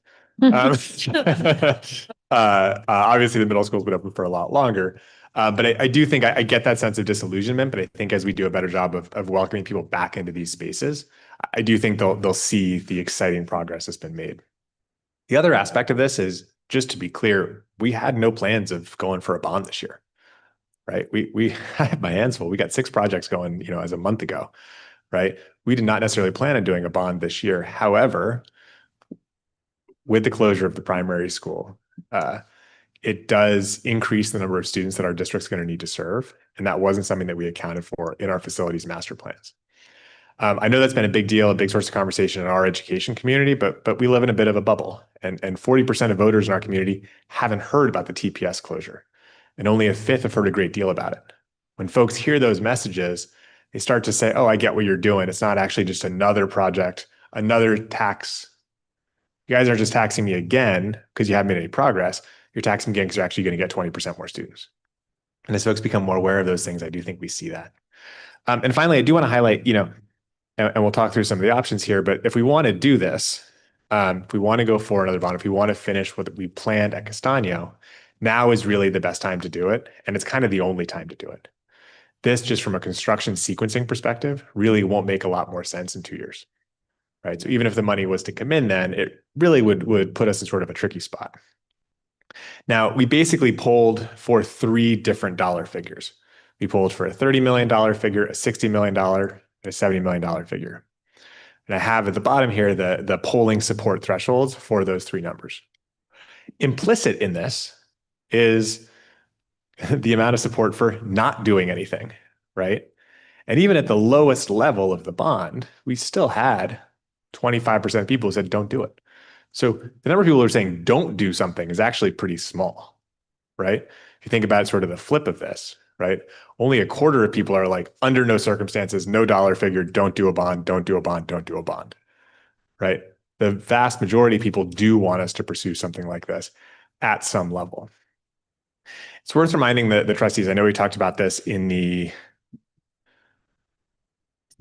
June meeting last year, geez, something like that. When we were sort of exploring more of the implications of a primary school closure, we talked about what this could look like. We have been since then hard at work finalizing the designs for the Castaño classroom modernizations, the new construction, and a possible new 2-story building. We do estimate the cost of that 2-story building around the $40 million threshold, right? So if we want to do the full project, we're probably going to need to be with the Castaño building, with some additional work at Los Robles and the NPR, with some additional site work, smaller levels across the campus. We're probably going to want to be sort of closer to a $60 million threshold if we want to do the work at Castaño. In order for that to really happen, we're probably going to need to be around there. So staff's recommendation is kind of twofold here. Our recommendation is, given the construction constraints, given the polling data, given sort of everything we know about getting this actually done cheaply, on time, in a manageable way, we recommend the $60 million, which allows us to do finish everything at Castano with a little bit of buffer, do the new field at Castano, close out Los Robles using some improvements for the NPR, making Castano a campus that can absorb the full amount of students who are coming in so that no kids learning in a portable, which is the goal of the initial bond, or the last bond, I should say. But pulling back a little bit, don't go for the full 70 million. That gives us more room, but we hear the community. We hear that there's been a lot of asks. So don't go for the sort of high end of the spectrum here. Tamp it down a little bit. We hear you. We know there's a little bit more support, not a lot more support, but there's a little bit more support for that lower number. But we also hear you saying, you know what, as we learn more about this, as community members hear more and more, they're saying, you know what, do go for something. And so we think that this both matches what the community is telling us through this survey, what makes sense from a construction perspective, and what is best for our kids, of course, and letting them have minimum construction disruptions and really high quality schools. If the board doesn't want to pursue the $60 million bond, the $30 million bond feels like in a dangerous zone. It's kind of playing into that belief of, hey, let's do something, but not actually enough that's noticeable. Right. And so it's kind of like we're going to ask for another bond. It's going to have that sense of we're going for another bond, but it's not really going to move the needle in a real way. So I do think that $30 million zone is a little bit dangerous, actually. It's going to feel like we're asking for something. It's going to feel like we're taking something, but you're not really going to see it. And it's going to further those people who believe, hey, you keep asking, but don't actually show me anything. We're not looking for a decision tonight. We are looking for a little bit of direction. If the board wants to pursue this, and I know there's been a lot of talk already, and I know there'll be more talk, at the next board meeting, we would bring, if the board would like us to proceed in that way, a resolution, a draft resolution for board feedback to place the bond on the ballot. After feedback is given on that resolution, there would be a vote at the ensuing board meeting, which would place this ballot on the place this initiative on the June ballot, which is part of the primary season, which we believe is both advantageous to the construction timeline and to getting the measure passed. With that, I'll conclude both of our presentations, and we're happy to open up to questions. Thank you. Thank you so much for this detailed presentation. Really appreciate the work that you've done for us over the years with these surveys. Thank you. So we'll now have board comments and questions. I have a question about how does one know how to translate these amounts, right, as it pertains to how much money they're paying out. So when I see 30 million as a voter versus 60 million versus 70 million, and I don't see them together as an option, I just see 30 million. I think in my head, I'm going to think, man, that's a lot of money. Same as if I see 70 million, man, that's a lot of money. So I'm asking, number one, because I think there's just the legitimate translation of when we ask for these bonds and these amounts. I think there's something, if we could do more to sort of, and I know that might be impossible given the subjectivity, and how personal, how much someone makes and XYZ, but to just help them understand what that looks like a little bit better. I'm saying that's number one. But number two, I think if I am going to go for one of these amounts, I'm just wondering if I can't perceive the difference as I'm presented one option, why wouldn't I choose 70 million versus 60 million? And that sounds odd to say out loud, but do you understand what I'm trying to say? Yeah, so it's all going to sound like a lot is what I'm saying. So I think the hat I'm wearing right now is, or what I'm sort of considering is, number one, how does the public feel, per the past bonds that they've approved? So that's kind of where I'm, that's what I'm wrestling with. I've approved 3 bonds already. Less so, I'm not really struggling with the amounts though, because I think it's our responsibility to take care of students. And I think a part of taking care of students is taking care of the built environment in which we house these students and the opportunities. And I think we absolutely need it. So an amount like 70 million doesn't scare me to ask for. Don't know what I just said, but hopefully you got something from that, Will. I know exactly Okay, that. I have two quick comments in response Yeah. to that. So just One, when we actually ask the questions, here we're obviously reflecting the total, but in the actual questions, it says like $32 per 100,000 of assessed value. So if you're like, I know my home's assessed at $900,000, whether or not you're doing that mental math of like 9 times 30 gets 270, I can't say that for every voter. And obviously, if you're a renter, this doesn't quite get passed to you in the same way. Yep. Does everyone understand exactly how this flows to their tax bill? I don't know, but that's how we present it, which is also the language in the actual measure. Yep. As to the second point, I think it's a smart point. I don't disagree at all. I think the superintendent she kind of gave me a look like, told you she should have gone with 70. So I do think that there's some, I think reasonable people can disagree on that. I think for what it's worth, for all the reasons I said, I think we want to reflect the fact that there have been some asks. I don't think your point is wrong, though. It's not a small gap. And I will say staff internally has had discussions to the same effect. And I don't know that there's like we've decided this is the obvious answer kind of thing. Thank you. Through the chair. So I was doing some calculations as well. So I know one of the things that I said, because we ran the other bond measure before to really renovate the 2 elementary schools currently and the one that we're starting in Castaño. I said it really depends on what we pull, right? And so to see that we're at 63% yes, that's a really great number. But then I started doing the calculations where I was like, okay, let me take away the lean yes, and then let me do the margin of error. So that leaves us at a 56% or a 55%. So then we'd be right there if we're trying to be super conservative. So I kind of understand why maybe you went down to 60 if you're doing that calculation, because then if we do 67 and we take out all those things, then we're at 57%. And that feels a little bit, 57, 58%. And that feels a little bit better, right? We have a greater chance of getting that bond. So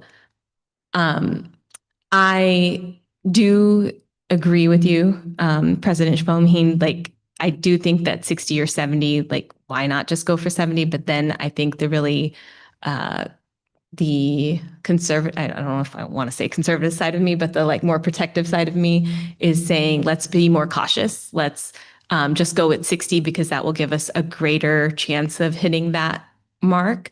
And so I think I'm open to either one and would, of course, whatever the board as a whole decides.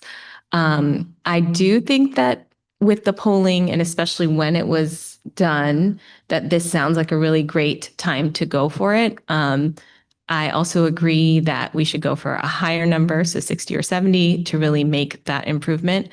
With that, I also want to say that I think that we need to have, beyond the campaign, this is just as a district, I think that we need to have some messaging that we're doing right now, and a little bit stronger. I think we have a great social media presence. I think that we are doing some of the things that we should be doing, like posting on our own accounts. But I'm wondering, how do we get that message out in a stronger way to all of the community, people who don't follow us, right? How do we get that in front of them? Because I think that, maybe not this space right here, but every other space at CCRFS, when we're out there, right, it is just amazing, right? So you wouldn't look at the facilities and say it's not a good facility. If you go to Los Robles, if you go to Belhaven at this point, those facilities are amazing. And so my question is how do we invite community back into our spaces so that they can see and experience it? I don't think we've had something that's really big and fun for our community in a couple years. I know that Ref did this amazing event here and it rained, but even though through the rain, people came and it was amazing and they had a great time. I also know that there was other people who are connected to the community hub that was doing some events out in the field. So we still got people kind of adjacent to our campus, and they haven't been doing that either. They've been finding other locations. So I know we have some things coming up this upcoming week, next week, right? But I think that there's a level of the district is not necessarily someone messaged me and asked me for a flyer for the field opening event. So does the district have a flyer that we can share out with community, right? What are the places and spaces where communities are going to be able to come and see the work that we've done with the bond measures and the money that they've entrusted to us? Because I know I can say with integrity that we have delivered on the promises that we put out there for the last bond measure, right? And we're working on making sure that we're providing spaces for all of our students and for the growth of our district. So I know we're in a very unique position because we know that no other district is looking at an increase in students, right? Or enrollment, really. Everyone's looking at a decrease. And so we're in a very unique position. And we weren't expected to be in this unique position. So I think that we do need to take we need to do what we need to do to make sure that all of our students get the things they deserve. So I lean towards 60 or 70 for the recommendation to pursue a bond. I think that the polling, I am cautiously confident. Is that a correct usage? I'm cautiously confident in it. That I would be willing to say, yes, I'll stand behind a bond and go to the community and ask again. I'd be willing to do that as a board member. So I will say Jenna Wachtel from Provost from the foundation is here. If you want to ask her questions about another Rock and Roar, I think that was a wonderful event, even though Ref did make it rain. It could be fun to do another one, just naming that.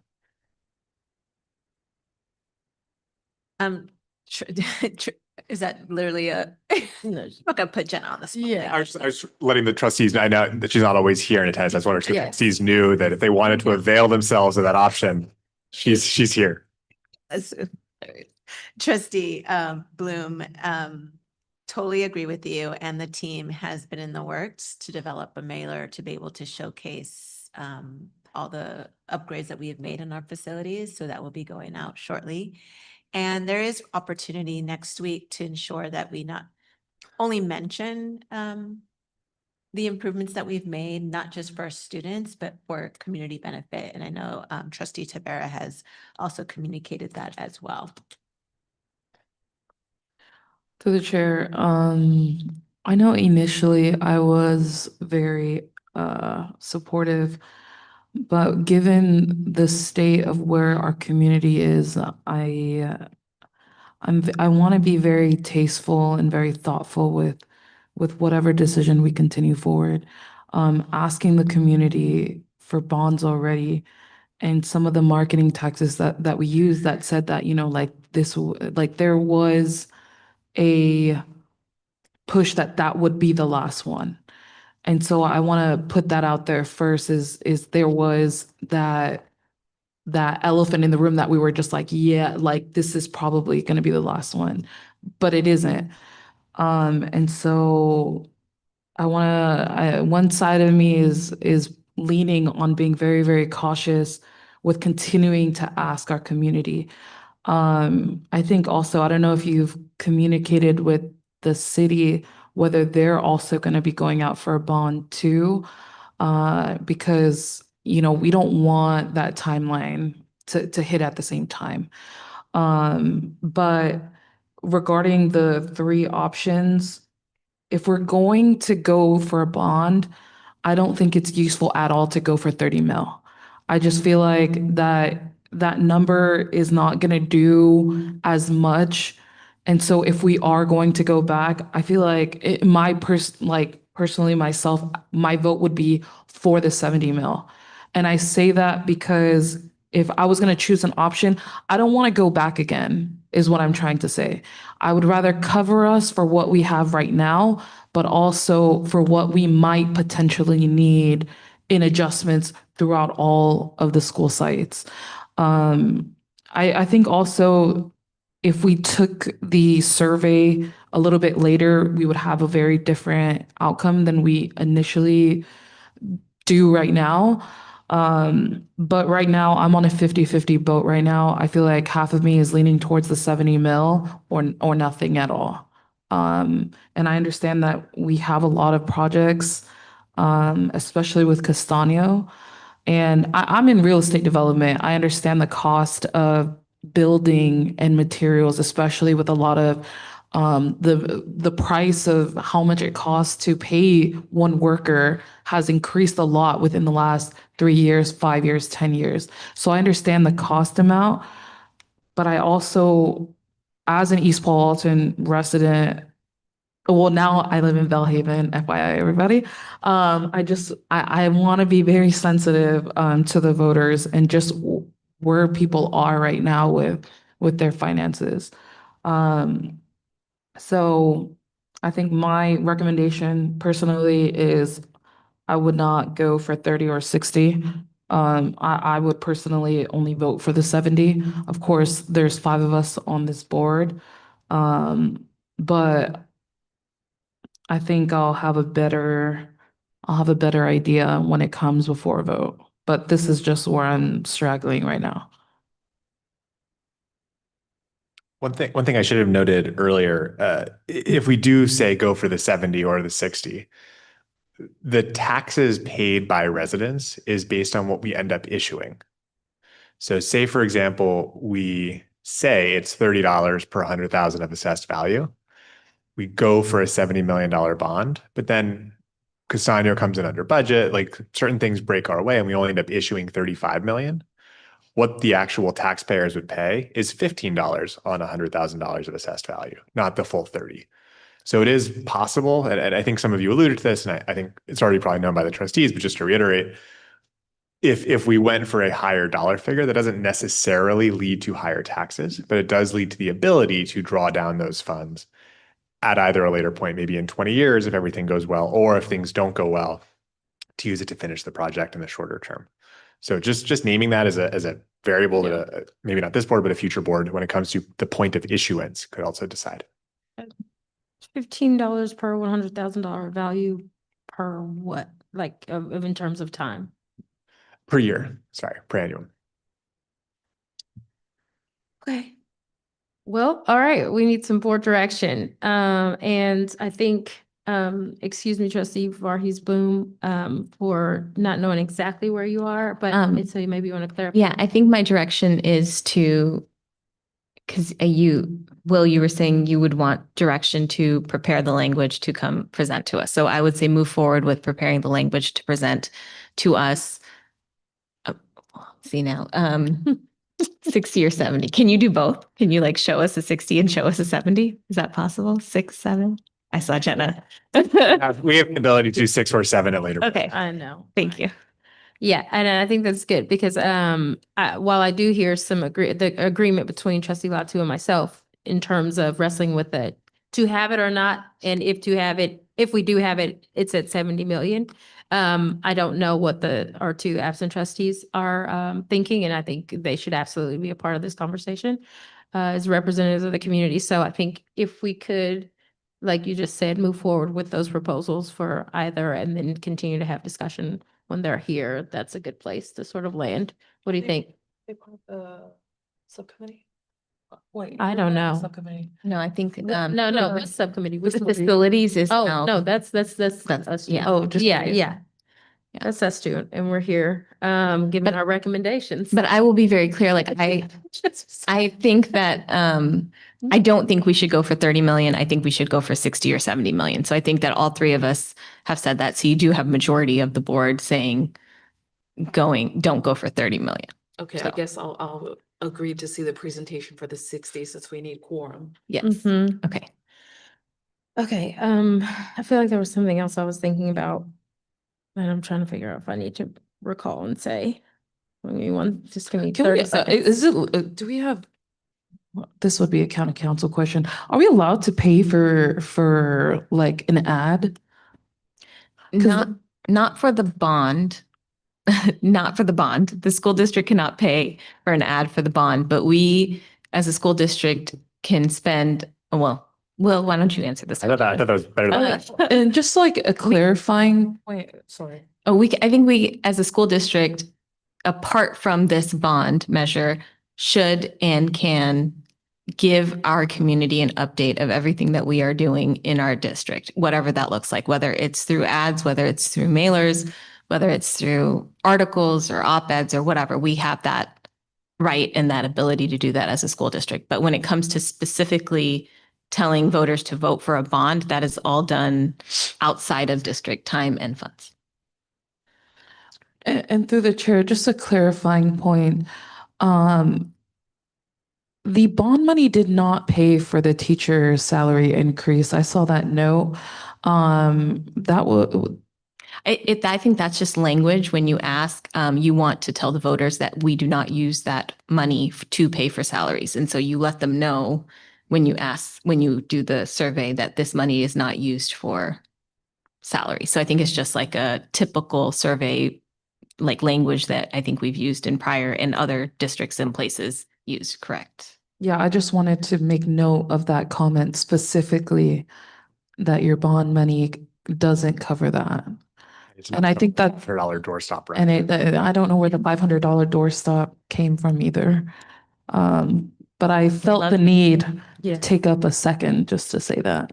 Absolutely. And I wrote that down for sure too. The no accountability and mismanaged funds comments that you told us some people were saying as themes. And I just didn't understand because I feel like at least in my engagement with this district in the last, I'll call it 7 years, just including time I've been on the board, I think we are at a time where we're the most transparent and the most informative or giving out information and sharing information with community. So I think that story or that belief that people have, it just totally misaligns with what I believe to be true of the efforts that are happening here. So also, like you trustees, wondering what we can do so that people can hear the stories more or get the information that we're trying to have them get, because we know it's on our sites, we know it's on social media, but maybe there needs to be another push. And I don't know how to separate it from the bond. For example, I know you said paying for ads, for example.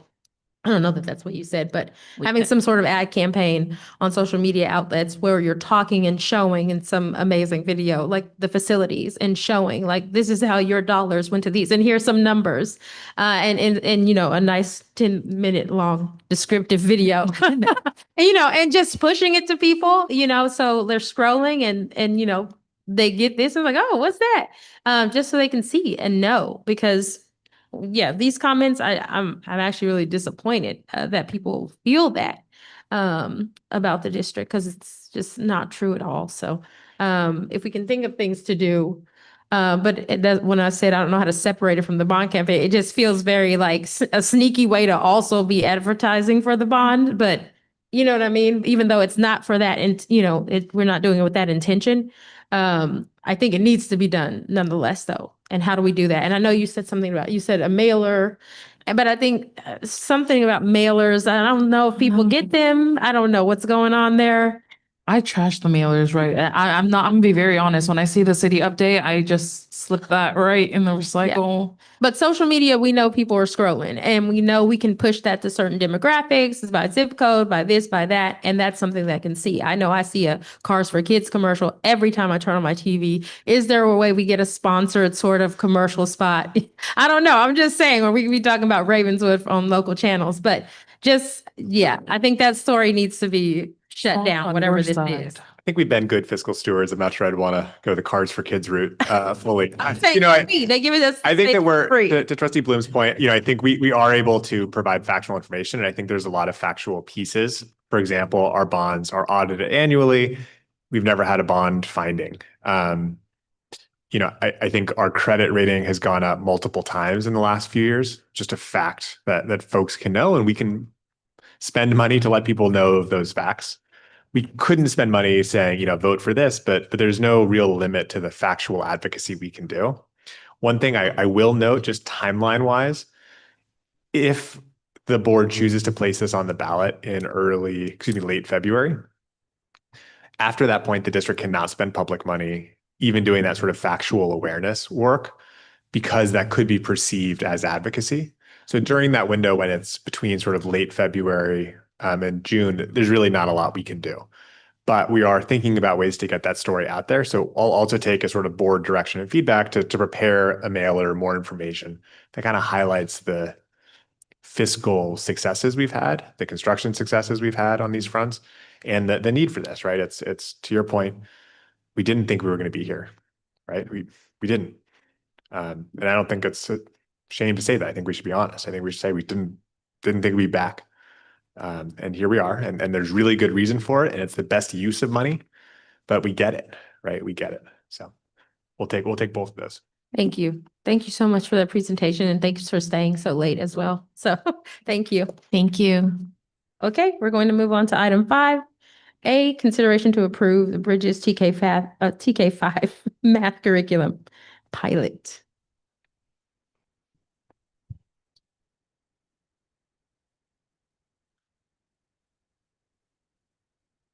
All right, good evening, trustees. I'm really excited because we get to talk about what hopefully will be our new math curriculum here in Ravenswood. So I'm going to spend just a bit of time grounding in the why, especially for our community. Talk about the current state of math here in Ravenswood. Spend some time thinking about the new mathematical framework because it really guided the process. Talk about the process we followed. The committee made a recommendation. I think we're pretty tight on our financial implications, and then the next steps we're going to take this spring. So why?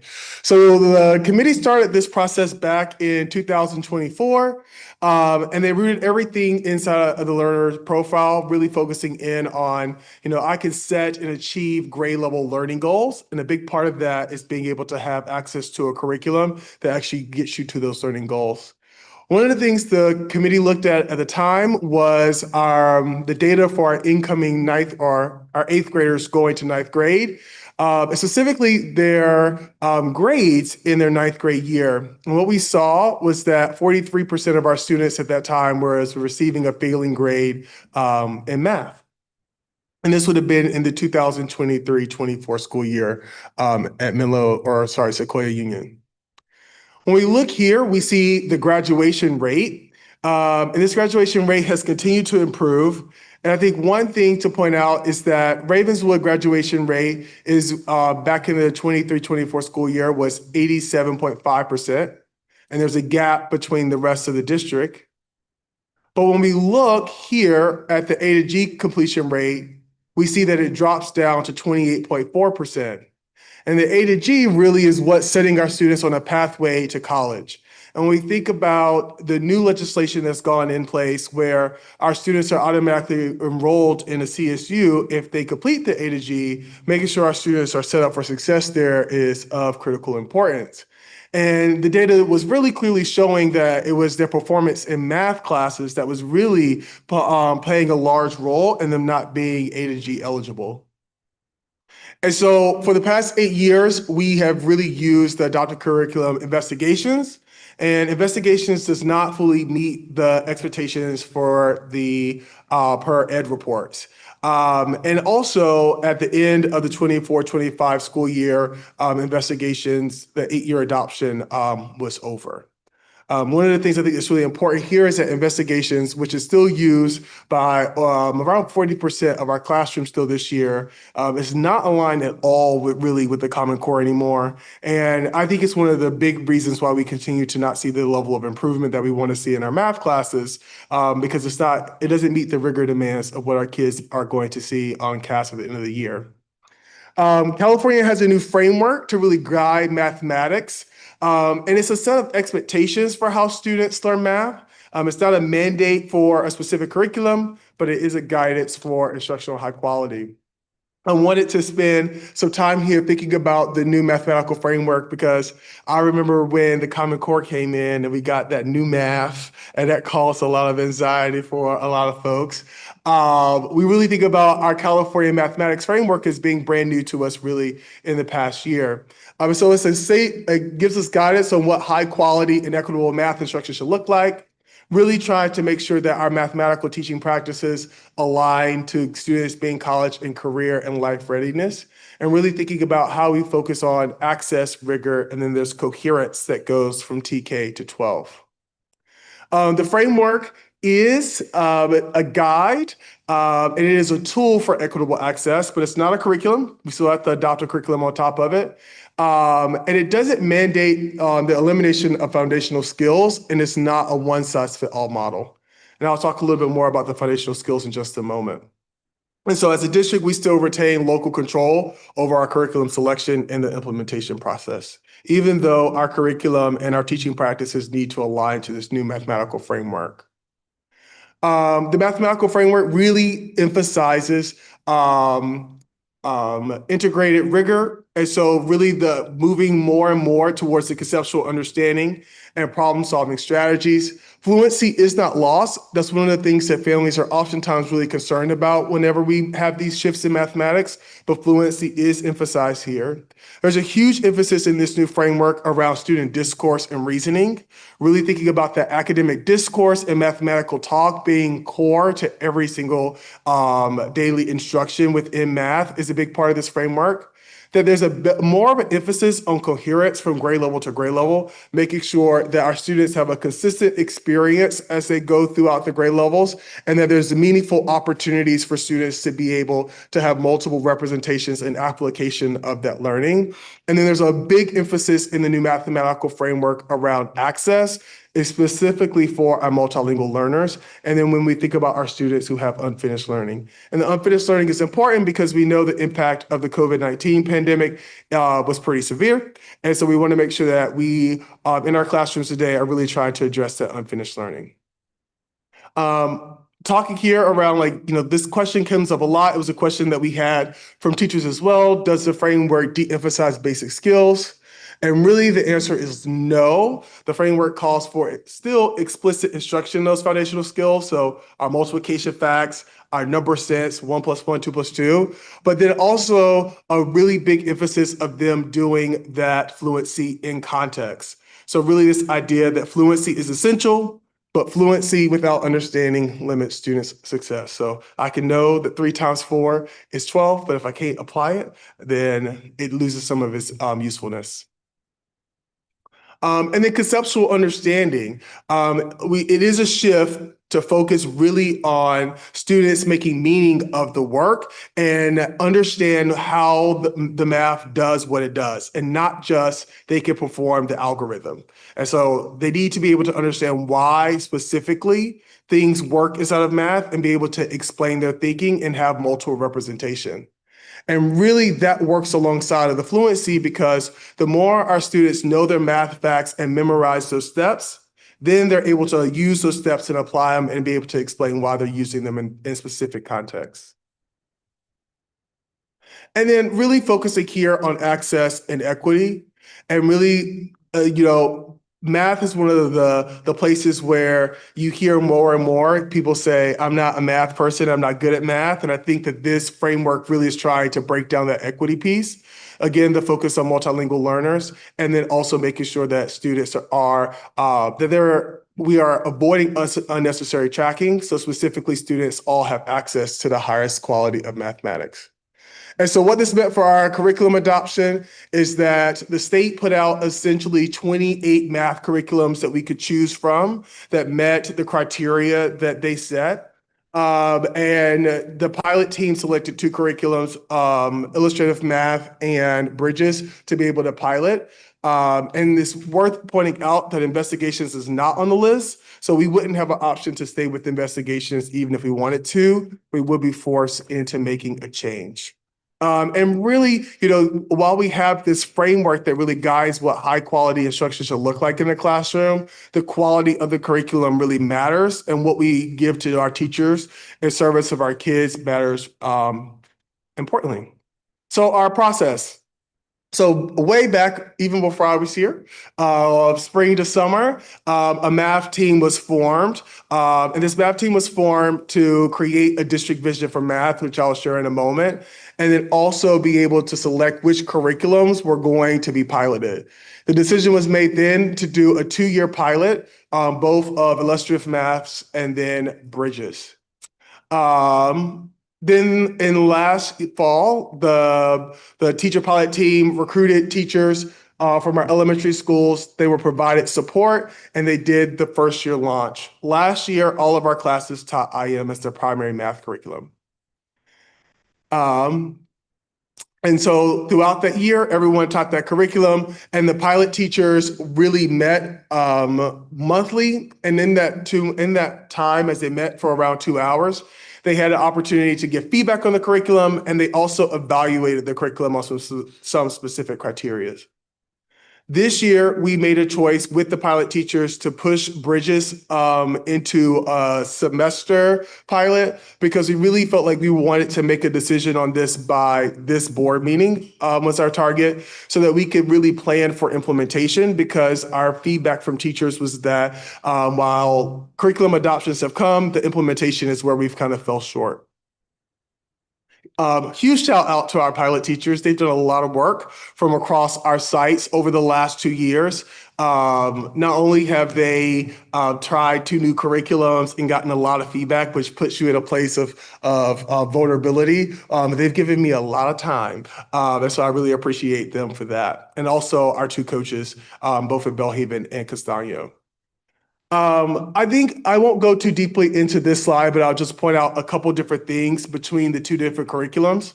So Bridges really focuses on a predictable structure. So there's a launch, there's a work time, and there are discussions. Whereas when we look at IM, the problems are more problem-driven and they vary more in structures. When we look at the Bridges curriculum, there are explicit supports for multilingual learners that's embedded within the curriculum, whereas there are language supports in IM, but those are less consistently embedded. And then a big feature of the Bridges curriculum is Number Corner, which is a daily routine to build fluency and reasoning, so that fluency piece. And the fluency is addressed in IM, but not through a daily routine. And so what the math team did was they took our Ravenswood math vision, and from our Ravenswood math vision, then settled on 3 criteria to really drive the adoption process. And so those 3 criteria were multilingual supports, making sure that the materials actually met this particular group. And there was a wide array of task and assessment variabilities, and that there were multiple access points for students and multiple ways to assess students. And then the last one was really unfinished learning, that the materials provided both ways to diagnose that unfinished learning. And then there was intentionality to bridge the gap when students had gaps in their grade level understanding. So the evaluation results, we can see that on this first criteria, multilingual learners, in terms of the assessment from the team, Bridges came out at a much higher rate here in terms of IM. And so there was a strong feeling that Bridges was more consistent in its scaffolds for multilingual learners, and that those scaffolds also went through multiple parts of the lesson. It was much closer in terms of criteria 2, in terms of task and assessment variability, that teachers rated both of these relatively pretty strong, but Bridges score higher due to a broader range of task types. And it was genuinely cleaner to be able to assess the progression of it.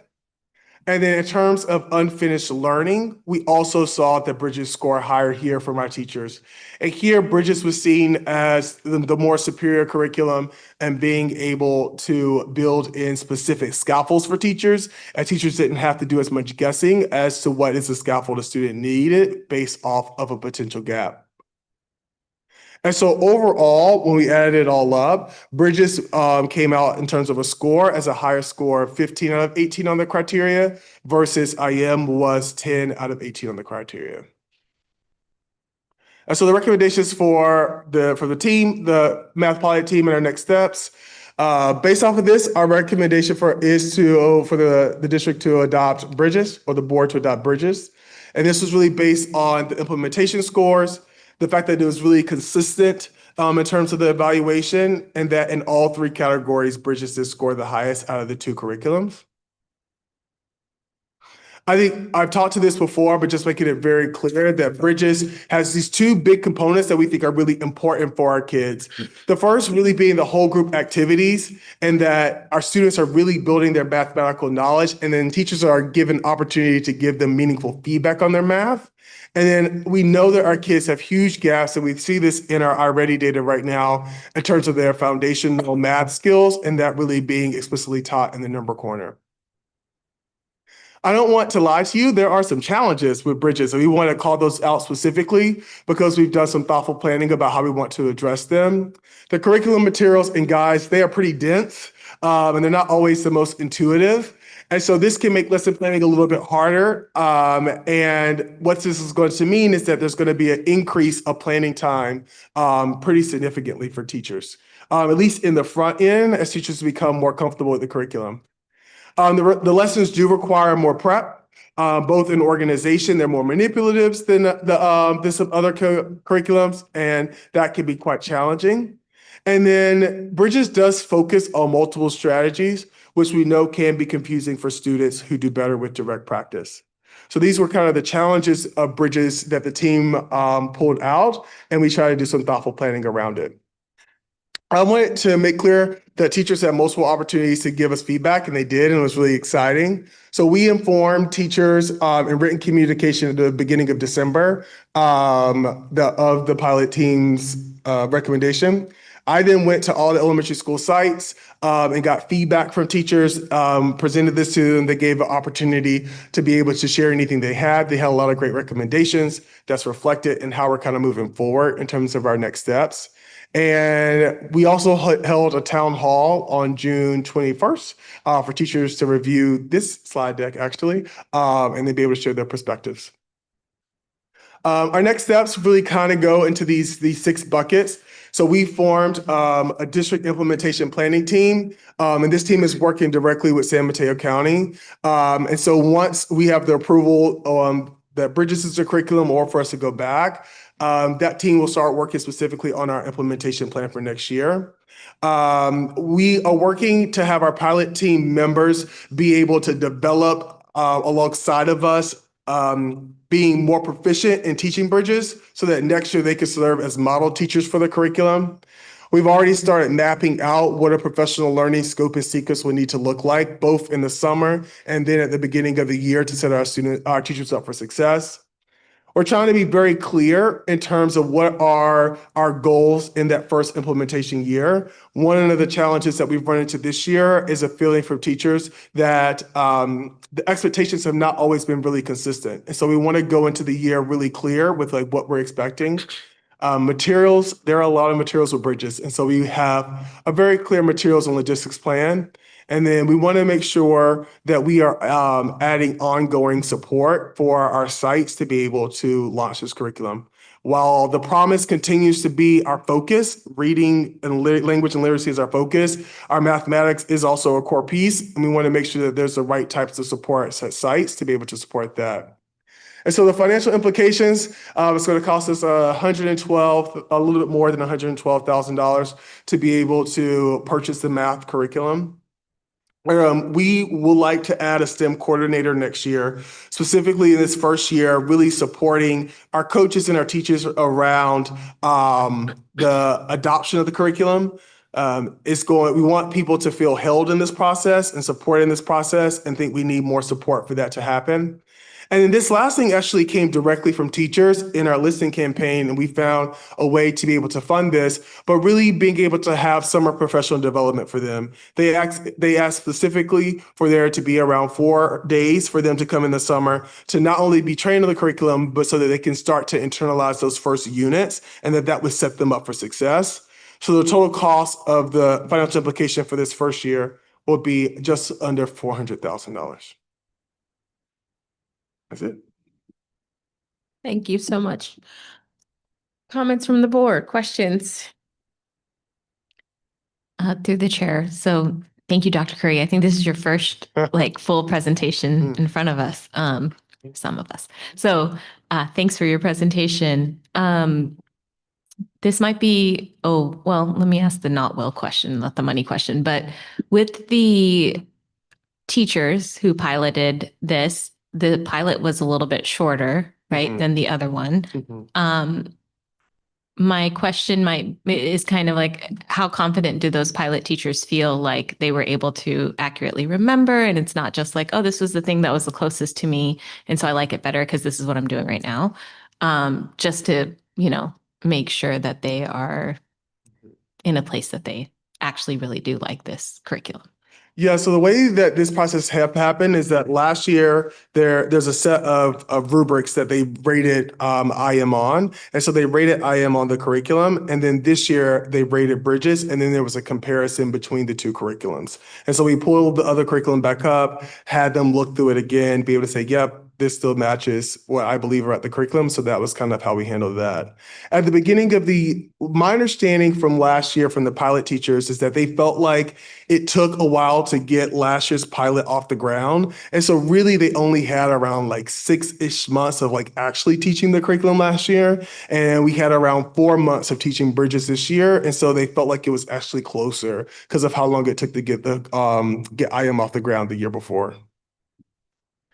And then my next question is about like students and their understanding. So I know there was, Trustee Latu reminded me there was a slide in the appendix for the math.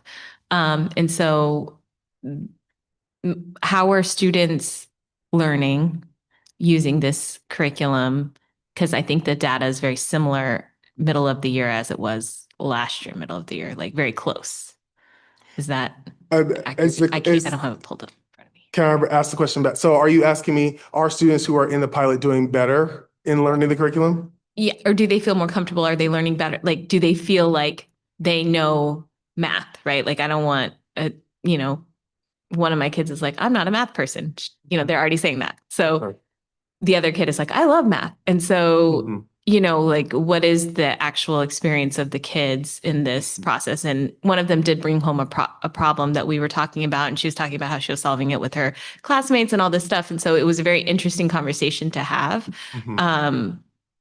So I'm just wondering, like, that was an experience that I had this year that I didn't have last year. So I'm just wondering, like, how are the kids experiencing the curriculum with the pilot teachers? I think there's a combination of, there are two kind of parts to that. I think we see a lot more joy in the classes of our teachers who are teaching the pilot curriculum. I think Bridges is just more engaging. It's more tactile. There are a lot of moving pieces to it. There are more entry points for kids. I think kids generally feel more excited about it. I think there's also really a push for kids to talk and be in academic discussion. And so I think there's more opportunities for teachers to give them feedback. And so when teachers are saying, you're doing a great job, or like students are actually seeing themselves progress, I think you see a lot more positivity there. So I think anecdotally, I would say that I think that those students' experience is better. Data-wise, we did see that our Bridges pilot teachers did do better than our teachers who are not teaching when we compared them at specific sites, especially where we were able to see where one second grade teacher, for instance, was teaching investigations and one second grade teacher was teaching Bridges. We did see a big gap between the two. We know that whenever you're adopting a curriculum, there's always an implementation lag, but even with that, we still saw better results from the kids that were, teachers in Bridges. The other part about that is you talk about math piece. We have a lot of work to do with our teachers' math identity. Like, as much as our students don't see themselves as math people, our teachers at elementary levels, they don't necessarily see themselves as math teachers. Not that they don't teach math, but their level of comfort with teaching math. And so a big part of our work next year is going to help being getting them to see that, like, you can do this and you can do this really well. Thank you. Through the chair, thank you for your presentation. I think I'm kind of sitting on some of the challenges highlighted in slide. This slide, yeah. Yeah, slide 31 with the increase in planning time. I think I don't want to go back to the teachers and ask like how many years each teacher has worked here and like their experiences. But I think that when it comes down to what we're already asking our teachers and stuff, I think that's kind of what's playing in my mind is like, now we're going to increase the amount of time that they need to prep per, what's it called? Lessons. And so, yeah, that was the only thing I really want to highlight. I'm still processing my thought. That's actually a really big concern for us, right? So I think there are two hopes that I think there's a concern for us. I think our teachers we know will always rise to the occasion, right? And we don't want to be disrespectful of their time, right? We want to make sure that we're like giving them things to do that they can do within their contracted time and that they can be successful with that. Yeah. I think two things that we try to be really intentional about as we plan for next year is, out of our district budget, paying for release days for teachers to be able to come together and be able to do some of the work together across content, like all the TK and kinder teachers coming together to do the plans, and then working with our community partners to try to help have some of the games and stuff that go with the curriculums, having volunteers come in and help prep some of those games, because we can do some of that stuff batch. And so that, if teachers had to walk this walk alone, I think it will be really time consuming, but I think some of that type of stuff will actually help them to go along. But it is, when you're adopting a new curriculum, especially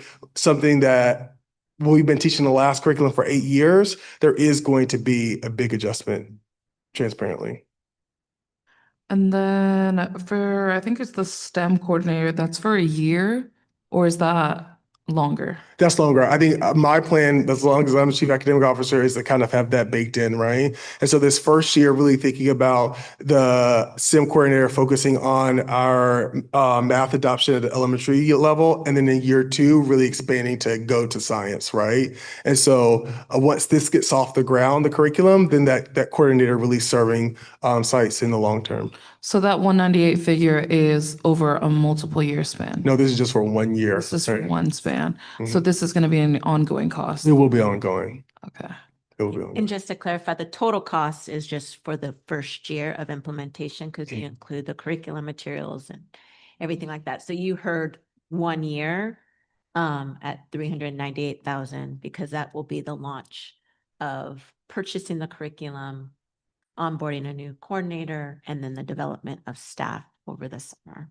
I think it would be really helpful if I saw like a 5-year span finance wise, Mhm. just because of where we're going budget wise with the increase of students and a lot of our changes going on with our budget over the next 5 years. I think it would be a little bit more Definitely. helpful if I saw the figure going forward. And I will definitely get that to you. I will name that, I just finished my first budget piece, budgeting for next year, right? And so I was able to do the teaching.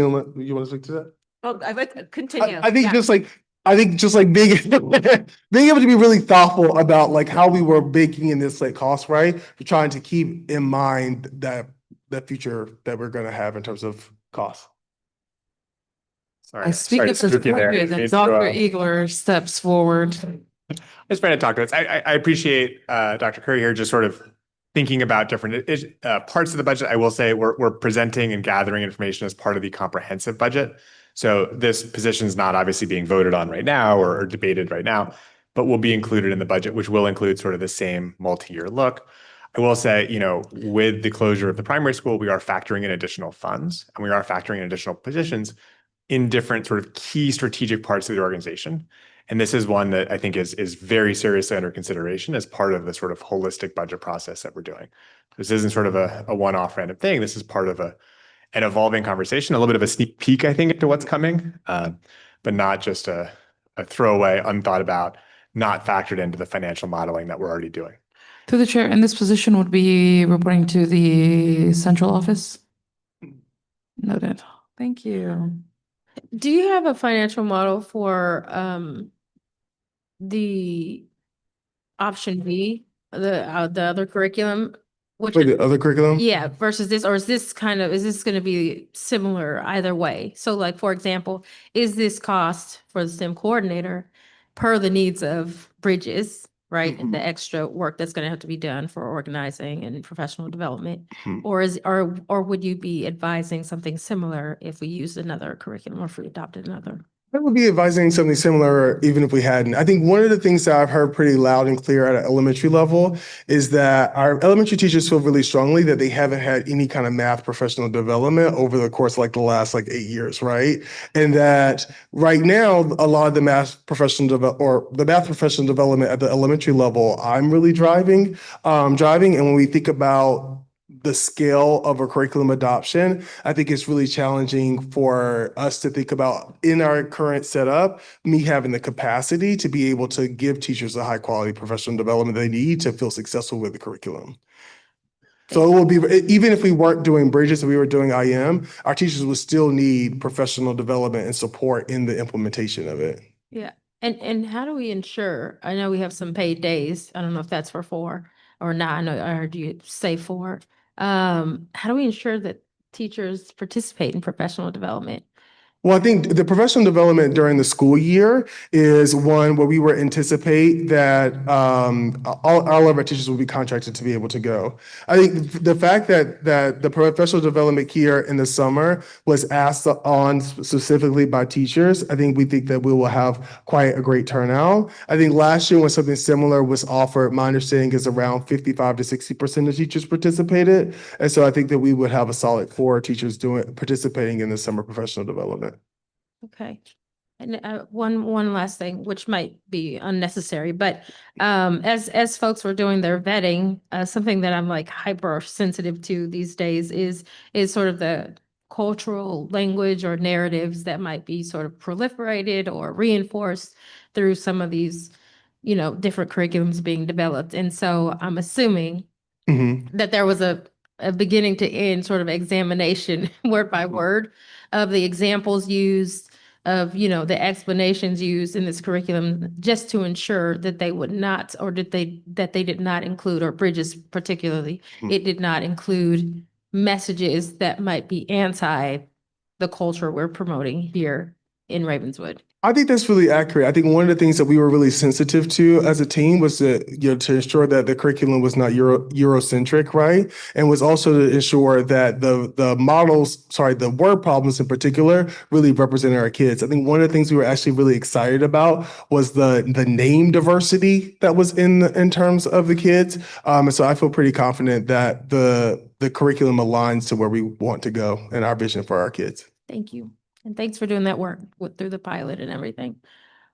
Any other questions? Also, just to note, the deck on the agenda online, can we get it updated to reflect the actual numbers? Thank you. Yeah, sorry. Y'all know me. Y'all know me for the last 5 years. I'm very strict on whatever is presented is also the exact same thing that is on our official agenda, which is public information, and it has to be the same legally. So, yeah. You actually can update it later. It was literally just updated to ensure that we had the accurate number. So we'll make sure it's uploaded on that. Thank you. Do you still want your speaker? Well, through the chair, wait a minute, not through the chair. I'm sorry. Do we have any speakers? And if you do want to speak, make it formal. So it's recorded. Yeah. There is a speaker card for Miss Nicole Sullivan, who is representing RTA for the math adoption. I mean, I would love to hear from Miss Sullivan, who's also a math teacher. 5 minutes. To tell us anything she wants to tell us about Bridges. So the elementary teachers that I've spoken to Nicole Sullivan, RTA president. The elementary teachers that I've spoken to do want Bridges as their adopted curriculum. So we're on board with all of that. It was interesting reading through all the slides because we use IM at the middle school level and it seemed very negative towards IM. So at the middle school level, we like it a little better than the elementary teachers did. I'm not saying it's perfect. We definitely supplement, but it's definitely better than the elementary version. So we're good right now. But yeah, my main question was just because this is my first time hearing about the STEM coordinator position. So I was kind of taken aback on that because I would love to know more about that. I would love to see a job description. I would love to see just more information about that job. So that was my only thing. But yeah. Thank you. Thank you. Thank you, Ms. Sullivan. Yeah, through the chair. Thank you for that, because I think my thought was there. So you helped answer that concern I had, which was the differences of what we're doing in the elementary to the middle school. So we're approving the adoption of Bridges, but will we come back about these financial implications? Absolutely. I think Wonderful. Dr. Omar Curry was giving us foreshadowing of how to support the implementation. Regardless if we had a STEM coordinator or not, we need to approve a math curriculum. Yes. So that's what's on the agenda, consideration to approve this math curriculum. So I will entertain a motion to approve the Bridges pilot curriculum. I'll make a motion to approve the Bridges pilot curriculum. Do I have a second? I will second.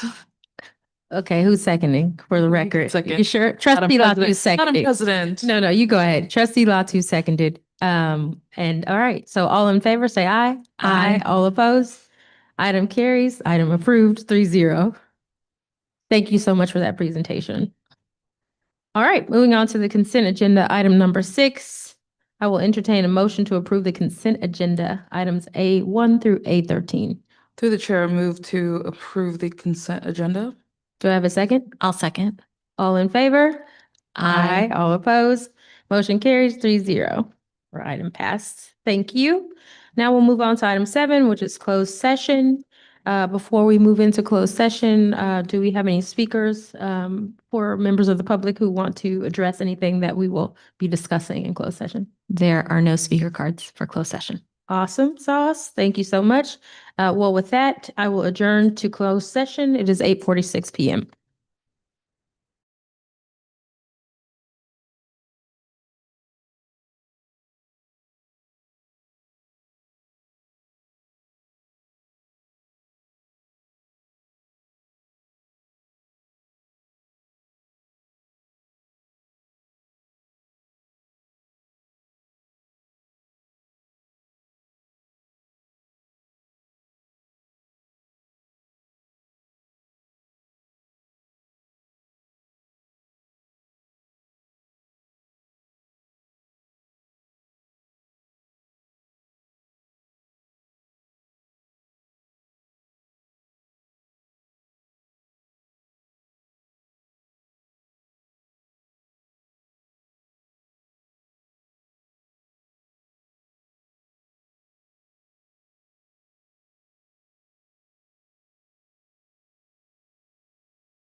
Hello, it is 9:11 PM and we are returning to open session. Welcome back. Thanks for staying with us through the evening. Okay, we're on item 8B, report of action taken in closed session. So there was no action taken. No discussion. I'm sorry. Just actually no discussion was had and no action was taken on any of the items in closed session. So, and that is per items 7A and 7B. No discussion and no action taken. All right.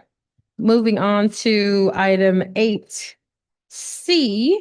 All right, let me just make sure. Yep. Consideration to approve resolution number 26-18 board member excused absences. Through the chair, I move to approve the approved absences for trustee Tavera and trustee Nunes. Do I have a second? I will second. Resolution number 26-18, board members excused absences, whereas education code, so on and so forth, authorizes members to be absent for trustee Tavera and trustee Nunez. Thank you. All those in favor? Aye. All opposed? Item was approved 3-0. All right, on to 8D, just information about our next regular board meeting, which is scheduled to occur on February 12th, 2026 at 6 PM in our normal board chambers at the district office. And 8E, adjournment. This meeting is